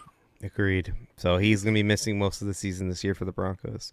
Here we go. Big wide receiver signing. Hunter Renfrow is heading to the Panthers. He is signing a 1-year deal. The fuck are they doing? It's his hometown team. Let's load up Bryce, bro. We got him, Hunter Renfrow, and we fucking just drafted a new kid for him. Yeah, fucking. Apparently, Hunter Renfrow was suffering from something last year. That's why he took the year off, he said, like some sort of medical condition. Here you go. Quinn Ewers turned down $8 million of NIL money to get drafted and will be getting paid $800,000. Yeah, I mean the kid wanted to play in the league. That's the only thing. It's a dream. Dude. It's a dream, dude. You know, he wanted to play in the league. I mean, granted, I don't know, dude. I mean, what's next year's quarterback draft looking like? You know what I mean? Maybe he might have wanted to stay. It's a much better draft class. I think that's why he left. Because I mean, he didn't even get in the top list, even though his like stats fucking outshined quite a few of these other guys too. Yep. You know, over the years. But we'll see. I mean, if he gets a shot in Miami, I think he'll do all right. I think he'll do all right. Tell me if you heard this name before signed with the team. Robert Woods signs a 1-year, $2 million deal with the Steelers. Yeah, bounce around teams like. Yeah. None. He's the journeyman for sure. Another wide receiver journeyman, Deontay Johnson, who was just on the Ravens, has signed a 1-year deal with the Browns. He's got to go, dude. He's got to go. He's got to. After all that fucking chaos with the fucking Ravens, what did they traded for him? Then what was it? I don't even remember what the story was, but I was like, dude, hell no, I'd have cut his ass right then and there. Like, he's saying that he doesn't want to play or he wasn't going on the field or some shit like that. I don't know. Yeah. No, that was it. He said he wasn't playing. People got shit fucked up, bro. Missed me with that shit. All these players got shit fucked up. Shador, this Deontay Johnson. Motherfucker, y'all are getting an opportunity, bro. If you want to go play in the XFL, go for it. If you want to dictate shit, go for it. Go play arena ball. Like, stop telling motherfuckers who are signing your check what you're going to do. Like, yeah, that's right. Yeah, you got 1,000 motherfuckers lining up every year to put their body on the line in college football to try to make it to the league. So there's always someone there to replace your ass. But these motherfuckers think that, oh, they need me. Bitch, you could retire right now and not have spent a penny of your fucking money. Your ass will still be broke before you're dead. So shut the fuck up and do what the fucking boss tells you. So D's in here. Packers are signing former number 8 overall pick of the Arizona Cardinals, who later played for the Giants, linebacker and / safety Isaiah Simmons. Yeah, I saw. What do you think? Decent. I liked him when he played for the Cardinals. I mean, I knew he was like a Swiss Army knife. Like, they were gonna, like, when he was coming out, they didn't know what position he was, DN, outside linebacker, whatever. Blah, blah, blah. But as long as he doesn't have to have a starting role and we can just throw him in, like, and just let him get his feet wet, cool. I don't want him having a significant role from the beginning because you're there on a 1-year deal for a reason. So earn that shit. D, I'm not saying because he's a Packer. I'm honestly saying this. I think he reminds me of a poor man's Humphrey from the Ravens, like a safety / linebacker. Just like he's just not like that level. You know what I mean? Like Humphrey's that level. Yeah. You know, but like Simmons is just not that. Used to be, but for the Giants, he wasn't that guy. He was for like the first year on the Cardinals, and then he fell off for a bit. But I don't know. He might. And it could be coaches not know what to do with him. Right. Maybe could be right. Maybe our defensive coordinator, fuck, you got me fucked up with Albrecht. Jeff Halfley will fucking know what to do with him. But who knows, bro? He could have a resurgence. I don't fucking know, but I don't have my hopes up. I have more hopes for Hardman than I do with this guy.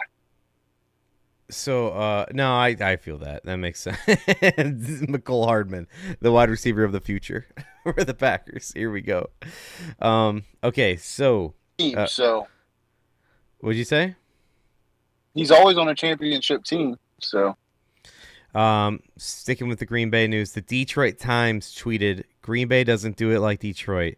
Detroit for 3-day draft attendance was 775,000. Green Bay was 600,000. Someone quote tweeted and says Detroit will celebrate everything but a Super Bowl.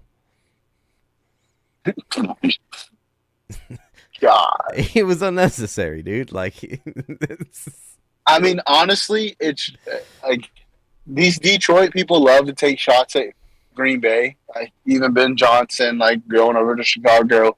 Like I get it. It's easy target. Like whatever.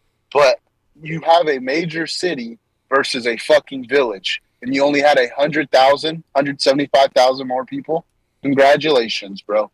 How many more deaths or stabbings or shootings did you have at that draft? Also, shit. Damn.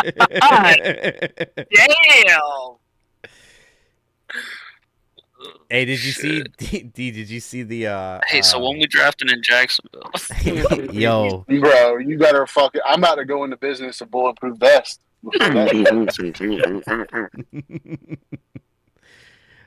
did you see? Oh, What's it called?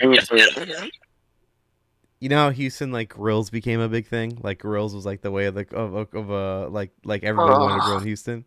In Detroit, it's veneers. People want fucking veneers. Like that's the new fucking grills up there. Straight up, just give me the dope ass teeth, dog. Yo, let me get some good looking teeth. You know what I mean? for real. Hey, fuck the grills. Make them all white. Hell yeah. Oh, it's great. So funny. All right, so the Raiders receive Geno Smith. The Seahawks receive a 2025 third-round pick, which ended up being Jalen Milroe. So Geno Smith was eventually traded for Jalen Milroe. Hey, I mean, nah. who knows? Who won the trade? I would rather have Gino. I hate Gino, but as of late, You fucking love him. Don't play. That's your boy. You've talked all that shit, but deep down you love him. No, bro. I just would take the guy who's turned it around and proven that they can be a viable starter versus the guy who with the upside. Yeah, It's like, I mean, Gino you know, has hit rock bottom and made it back. So the thing about Gino is he's not gonna take you there. You know what I mean? Like, I'd rather gamble on it. You know, probably not, but you never know. You know what I mean? I mean, this is a gambling pod. I would expect you to want to gamble, motherfucker. So, I mean, I'd gamble on that one, realistically. So you're saying Jalen Milroe is going to win a Super Bowl, huh? Seattle's back? Yeah. Is that what we hear? That's D's worst nightmare. The last time I watched Seattle was at your house, and we fucking intercepted them at the 1 yard line, alright? No, it's Jordan Hudson's call. Don't you fucking worry about that. It was no one else's fault. She wasn't told them to do it. Over under how long it'll take her to start at OnlyFans after her and Belichick break up? Under. I'll say 6 months. I would say 2.5. Under. Yeah, you got to strike while iron's hot. Within like 2 weeks, dog. 2 weeks. It's probably already fucking ready to go, just waiting on it. You know what I mean? Content already shot with Bill. Yeah. As reported by Bussin' with the Boys, George Kittle's extension with the 49ers is now solidified. 4 years, $76 million, which is 19.1 per year. 40 mil guaranteed. Pay that, man. Kittle's a fucking beast. If they let him go, it'd be insane. I say it because they're kind of rebuilding. Every team would be like, "Yo, let me get my hands on him." You know what I mean? Like every single fucking team. You know what I mean? Like you got to pay him. I mean, he's a dog. I mean, I love his attitude. He's good. You know what I mean? He loves to hit. I love blocking tight ends. You know what I mean? And I mean that's what he loves to do too. So, he loves pancaking. Do you think it's a day late though? Like, I think like he's great, but I don't think he's at the his best days are behind him. So I get what you're saying. I mean, he is getting older, but I mean he's still top 5. You know what I mean? I mean, yeah, I think I last had year him he finished fantasy. number He 1. fucking I think he finished killed number 1 for me. last year. But also, So, like, I mean, he was gonna get more money on any other team, so might as well sign him when you have literally everybody else is jumping ship. Ayuk's ready to jump ship. Diva already jumped ship. Brock Purdy might not get should have paid. fucking got rid of McCaffrey's your only dumbass. guy you really have, really. So I mean, like, you gotta pay Kittle. Yeah. Yeah, I mean, the building is burning, you know what I mean? Fucking that ship has sailed, dude. They're fucking done. I thought they had it in them, but they ain't gonna make it now.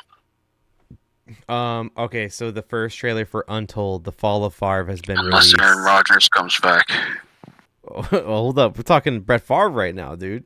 His first trailer for his new. Y'all are just trying to get me bricked up right now. It's true. It's true. Did you come down here to get me hard? What's going on? Untold, The Fall of Favre has been released. The trailer. It's hitting Netflix May 20th. One of the quotes from the trailer is, "In the life of Brett Favre, not everything is what it seems." Fucking sign me up. D, you in? Or are you out? Fuck no. Damn. And in this segment, we're going to take a look at Mississippi fucking welfare money. What'd you say, D? I'll be 50 years old when I watch that. Dude, you'll be watching it midsummer. We got nothing else to watch. No. The Saints. You're going to be watching it when it drops because I'm going to fucking bird box your ass, fucking hold them. You watch, this is your boy. Aaron Rodgers is next. Like, it just, like, it's so disappointing, bro. Like, to have, like, people you could cheer for, and then them do everything in their power to make you not fucking cheer for Yes, yeah, I get it, D. Because, like, they it fucking sucks won you a that I Super can't- Bowl, you know what I mean, all that shit, and then he's out here fucking wilding out, you know what I mean? Like, you don't even want to tell your kids the shit that he's doing, you know what I mean? Like, Blake could say Rex Grossman took us to a Super Bowl and still be proud of that. If I bring up Brett Favre or Aaron Rodgers, there's 1,000 things to not be proud of that comes with that. Yeah, it's not, like when you Google them, it's all the other shit you're seeing. It's not the fucking Super Bowl ring or his stats. It's about all the other crazy shit that they do. So I get it, D. I get it. It sucks. No, you don't, Tom Brady. Shut the fuck up. You guys out here posting shirtless pics on a boat, getting all these likes and shit, living his best life. His old lady fucking got knocked up by someone else. He's still making money and not giving a fuck. Like, nothing bad can happen to this guy. Don't let your girl run the karate instructor. It's all over, dog. It's all over. Yeah, all I'm saying is I can imagine then, D. I'm sorry for praising. He's like shining his Super Bowl rings. Like, oh, I know how you feel, bro. It sucks. Losing a great one. And it's like, does it though, E?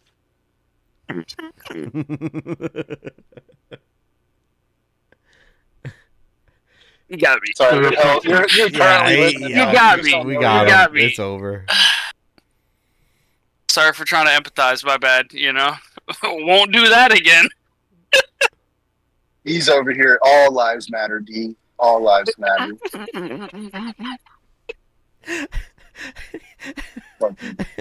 Yo. This fucking guy. Yeah. Oh, We shit. got him, boys. Nice job, D. Look, Take me all I'm close. saying is, if I ever wanted to run for mayor or anything, like, y'all have enough info to fucking make sure that doesn't happen. Bro, you've been dead. You know what I mean? Like, it's not even us. It's just Dalt's you. like, bitch, don't you ever apply for public office. He's waiting for me to fucking try to get some shit.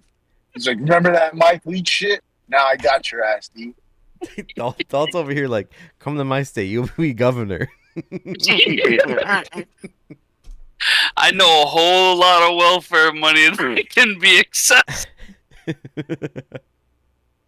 God, man. That's fucked up. Oh, But anyways, All right, next one. yeah, on to the next one. Speaking of Dalt, the Saints just released their best quarterback. Ben DiNucci's now gone. Who? He said their best quarterback. Ben DiNucci, dog. The Nooch. Ugh. All right, next Do one. y'all still have your tattooed backup? Yeah, Tyler Bagent. Yeah, he's still there. Yeah. The man. I want him to get a shot. No, I don't want Caleb to get hurt. I just want No, I know what you mean. him to get a shot. If he goes anywhere, he's gonna be fighting for a starting. Like if he went to Miami right now, he'd be fighting for the position. Like, Oh yeah, with those receivers, bro. That's what I'm saying. Like I'm thinking of quarterbacks that like don't have a stable first job. Like they're Seattle. No, Put him in fucking LA Rams, bro. Stafford needs a backup. I mean, he'd be a monster backup for. I mean, under McVay, him and McVay's system would be scary.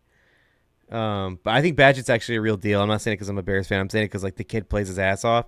It's just he always has a quarterback ahead of him. Like we had Fields, we have Williams. Like it's just not meant to be for him on the Bears. Like he'll be good if he gets another spot. But at the same time, Alex Moran, that shit, dude, get paid to be the backup. You know? Yeah.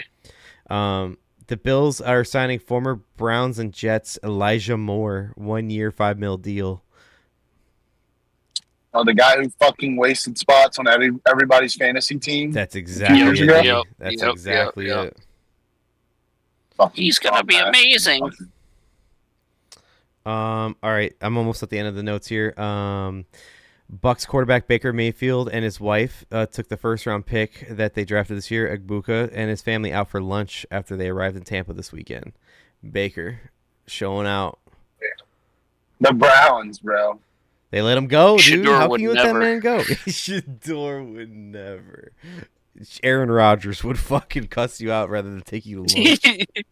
No, I just remember them like everyone was like comparing all like the fucking Shador to like Baker and all this other shit because they're like, oh, it's not about the character shit, you know. There's got to be something more at play here, and I'm like, dude, all these other quarterbacks they fucking balled out. Like Johnny Manziel, yeah, he had some off-field issues. That man went on like a 3-day fucking bender and then fucking spanked Saban, and that like right at the tail end of it, you know. Agreed. Like Baker was a dog, you know what I mean? Like Shador didn't do any of that shit, you know. Agreed. Yeah. No, but the Browns just like you're in fucking quarterback hell years later because you wouldn't pay the guy who took you to the fucking playoffs. Yeah, the sole good quarterback you've had in I don't know how long. You know. The last thing I got for the NFL is former Rams running back Todd Gurley is still third in the league in rushing touchdowns since 2015. He has not played a game since 2020. Yeah. Bro, He went I know crazy. his knees are fucked, but he kind of lived the life, bro. Go to like a big school, ball out, get drafted, go to a small town, team moves to a big town, and then you fucking then get to come back to your hometown team at Falcons, play, and then retire young and still have, like, I'm sure, a fuck ton of money. You're right. You're absolutely fucking right, dude. That was the fucking life. And Yep. I will say though that like if your knees are that fucked and it fucks with your lifestyle, you know what I mean? Like what if you can't enjoy life because of your legs, you know? So that there's that. But like you said, dude, fucking he hit it on all cylinders. You know what I mean? Just had Did he win with the Rams or no? No, he didn't. That was I actually just looked that up. I think it was before. Yeah. He went to the Super Bowl, but he didn't win. Yeah, I think they went and won. They got Stafford after that, and then they won like a couple years after he went. Yeah, he went with Goff. Yeah. And dude, I don't know. Is McVay really this wizard? If Goff's looking like the man in Detroit, but somehow didn't look like the man in LA. Yep. Now, like. I mean, hey, I will say, like, the fucking, that wild-ass duel between the Rams and the Chiefs, you know, a while back, I mean, that was Goff, too, you know? Hey, Goff was fucking good on McVay's system. Yeah, I'm not a Goff hater, you know? No, I like Goff. I think the kid's all right. I think the trade makes sense, too. Even, like, then it made sense. Like, you're trading a young talent for a proven quarterback, and then if he's not going to be the guy, if Goff's not going to be the guy, then he's a good bridge, and they were already planning for him to be a bridge, and then he just started fucking balling. And it's like, all right, well, you're the fucking guy now. I mean, former first overall pick, second overall pick, whatever it was, first. You're the guy. So, I mean, they traded a first overall pick for an old one for a new one. I'm pretty sure Goff was first round overall. It was him and Wentz, right? So I think Goff was first. Yeah, Goff had to be first. He was. A Cal? Yeah, to Cal, correct. draft. Oops. Because Wentz couldn't have been number 1 from North Dakota State. Yeah, he was first overall in 2016 with Wentz following him. And then I got. You guys see John Elway? No. He got in a golf cart accident with his buddy and agent, and the guy he was with died. In a golf cart accident? Yes. The fuck did he hit? I don't know. This is real, dude. What, he fucking, like, run into a lake and the dude drowned or something? Or, like, what? So Flip probably, and guy broke his neck or some shit. It's Jeff Sparebeck is his death. That's the name of the guy that died. It was a horrific accident. The Riverside County Sheriff said the department hasn't uncovered evidence of criminal activity. He was probably drunk. That's exactly it. And then there's... He was definitely drunk. And also, he's a big Illuminati guy. But who else was there in this accident? Fucking Johnny Bananas from The Challenge was apparently golfing with him at the same fucking time. Like, what the fuck is this? Yeah, they were hammered. Like, they were hammered. They were hammered. On blow, probably. Oh, fucked up, D. They're fucked up. Yeah, but just wow. Golf cart fall I can't that killed the agent? Shit. Maybe he was trying to get rid of his agent. You know what I mean? He didn't want to pay. Medical professionals found no evidence to suggest that Elway was inebriated at the time. If it was in Denver, Elway's the king of Denver. Ain't nobody speaking out against him in Denver. What else? I have 2 more things here. Dustin Poirier announces his retirement fight, set to fight Max Holloway at 318. No Nate. D, any comment on it? I probably would have wanted to see him fight someone else, but they're fighting in New Orleans, so a couple of guys at work are talking about going. That'd be cool. It's a way to go out for him, too. Go out at home. But I don't, like, I forgot who it is I want him to fight, but there was someone I wanted him to fight. Colby? That he said, yeah, that's who it is. He said he'd never fight him for money. Yeah, he just wants to beat the fuck out of him. And I'm like, give this man $1 million for his retirement fight and let him go fight Colby, bro. Like, pay him all the money in the world to make him do this fight. The last thing I have here is... Go ahead, D. Sorry. Just Colby just, like, talking shit, trying to be relevant, going up to Patty after his fight. Like, bro, you wear eyeliner. Shut the fuck up. Like, I know I sound like the biggest fucking, like, I'm on Patty's bandwagon here, but Patty would knock the fuck out of Colby. Like, Colby's fucking garbage. Colby is just literally a fucking con artist, bro. Yeah, he is Bryce Mitchell with a little more skill, bro. Like, oh, I'm gonna sell fights. I'm gonna fucking like. Dude. What, is he a Bryce guy? Big Bryce guy, the biggest. Yeah, apparently that's my guy. Nate can confirm. I guess.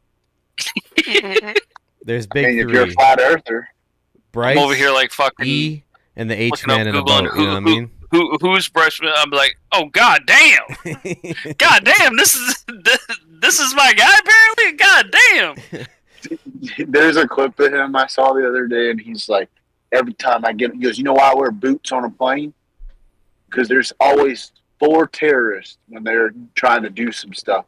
So I'm looking for the first 2. The second 2 are going to be sleeper cells. And he's like describing his like stealth. This is your goat? This is your goat? Is this a real quote from this dude? Yeah, he's real, not bullshit. Real this is absolutely real. God damn. And he's like actively looking for who's the terrorist on every flight he goes on. And I'm like, what the fuck is your problem, guy? Like, do we have planes being hijacked every week? No. Like, the shit happened one time, bro. Multiple times that day, but like majorly one time in recent history. So let's stop acting like that's your day-to-day life, bro. Hey, you never fucking know, you know what I mean? That's why I wear these boots. No, really, that's how he started the quote. You know why I wear boots, cowboy boots on a plane? And I'm like, he got me hooked with that quote. I'm like, why the fuck does he wear cowboy boots? So then I have to listen to his dumbass explanation. And I'm like, I'll never get these 2 minutes back. I'll never get him back. Yeah, fucking gone. Yeah. Dumbass. What a dumbass. He is one of the dumbest humans in the world right And then you think like that's not even like the dumbest shit he's ever said. No, you know it's not. It's honestly not the dumbest shit he's ever said. I mean, it might be in the top 10, but you know. I think he called Dana White a lizard person. Like, no bullshit, bro. Yeah, He's like, right. I've watched every post and pre-fight interview, and he's let it be shown a couple times, and I'm like, oh my goodness, bro. Like, please, this is your boss, dude. Like he's a lizard person. Yeah, old boy is not the sharpest tool in the shed. Next thing I got, the last thing I got on my notes, GTA 6 is set to release May 26, 2026. So that means it's going to come to the computers in 2027 summer. So I'll be almost 40. So thank you so much, fucking Rockstar, bro. Yeah. It always comes out on PC a year after a console release. It's releasing on console May 26th. It's going to get modded the fucking shit. Yeah. Not to mention GTA RP going to be lit as fuck. My kid's going to be old enough to play it by the time it with comes you, out, dog. Dude. After school.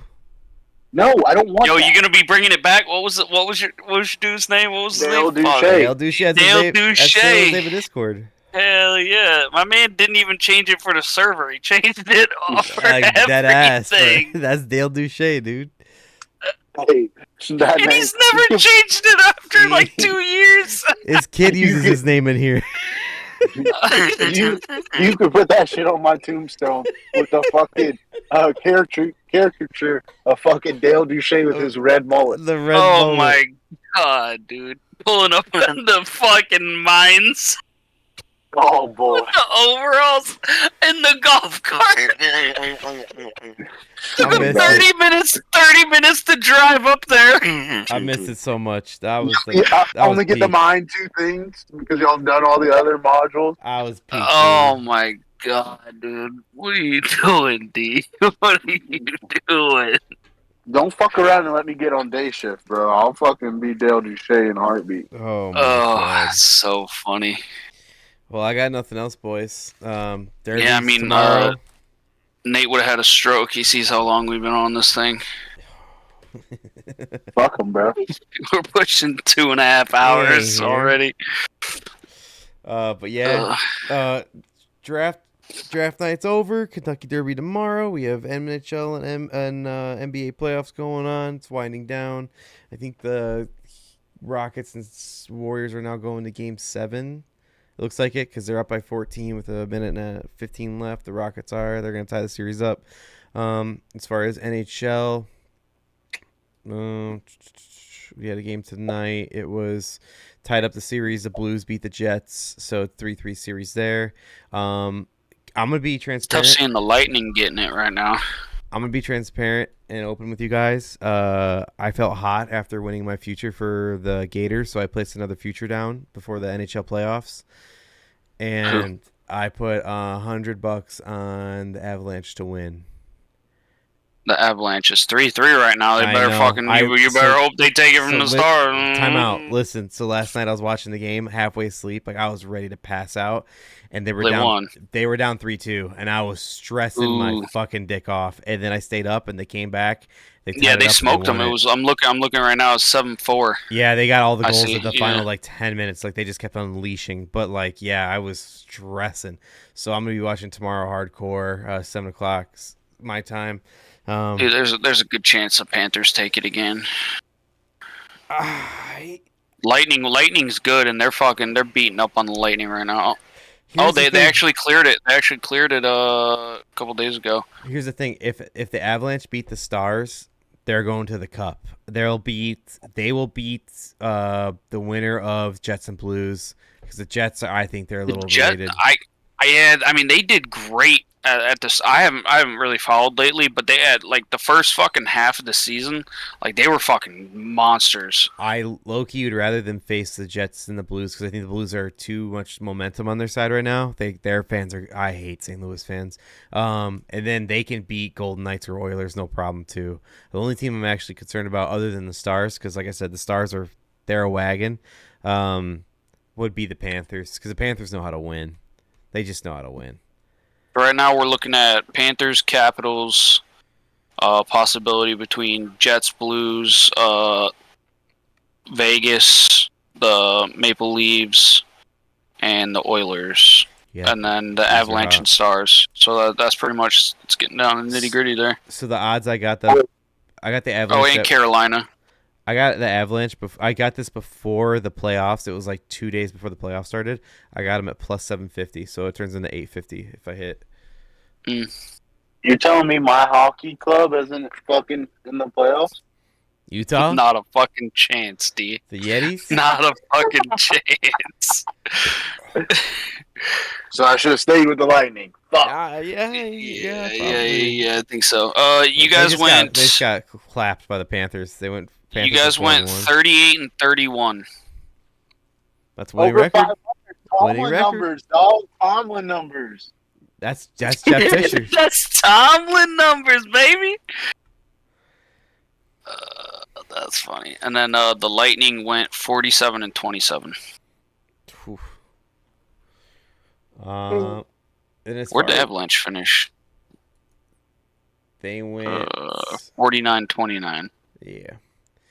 So, as far as the NBA, you get Cavs, Pacers, Knicks, and Celtics. Knicks and Celtics is always going to be a fun series. Thunder's going to face the winner of Nuggets and Clippers tomorrow, I think it is. Yeah, tomorrow. And then Timberwolves will face the winner of Rockets and Warriors Sunday. Yeah, tomorrow 7:30, Clippers, Let's Nuggets. be honest, we all want the Wolves to win, right? We want Timberwolves to fucking go far. Like, let's see Ant-Man go. You know who I actually would like to see, just because I want to see their fan base go fucking nuts, would be the Knicks. Bing bong. Mm-mm. Bing Dude, bong.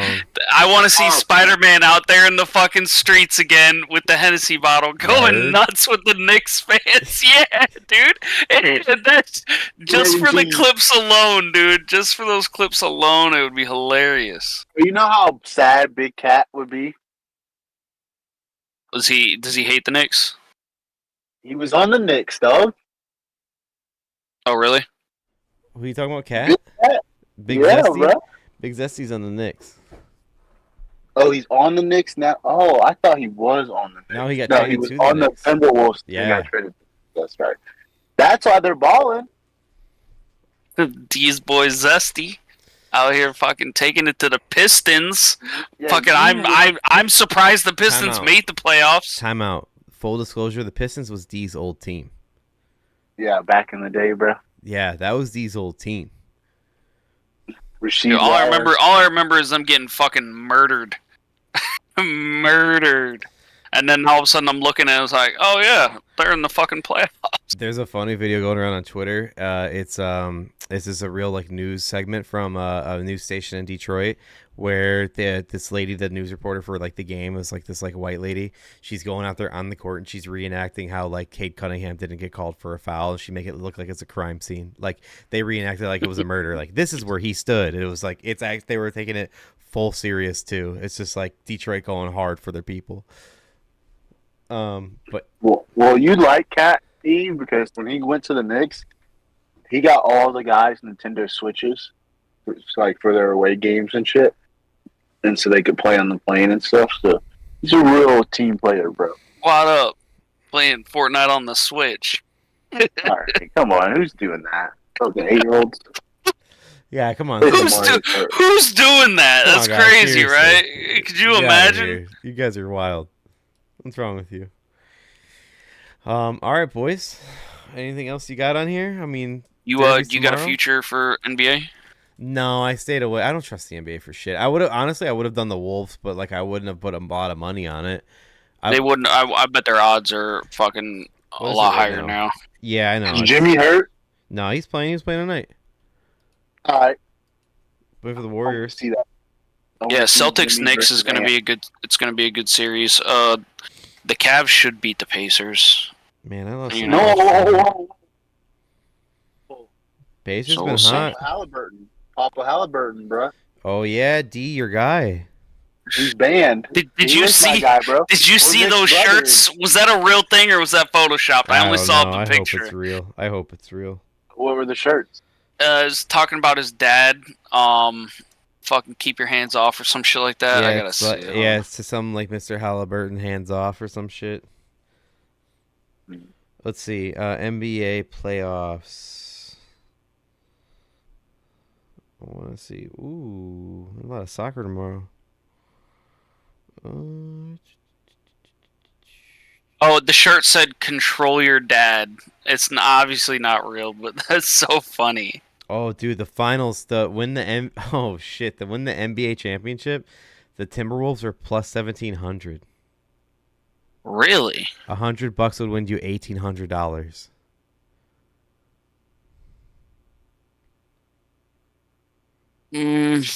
I wouldn't do it, but I mean, 1,700 odds for Ant to take it. That's not bad.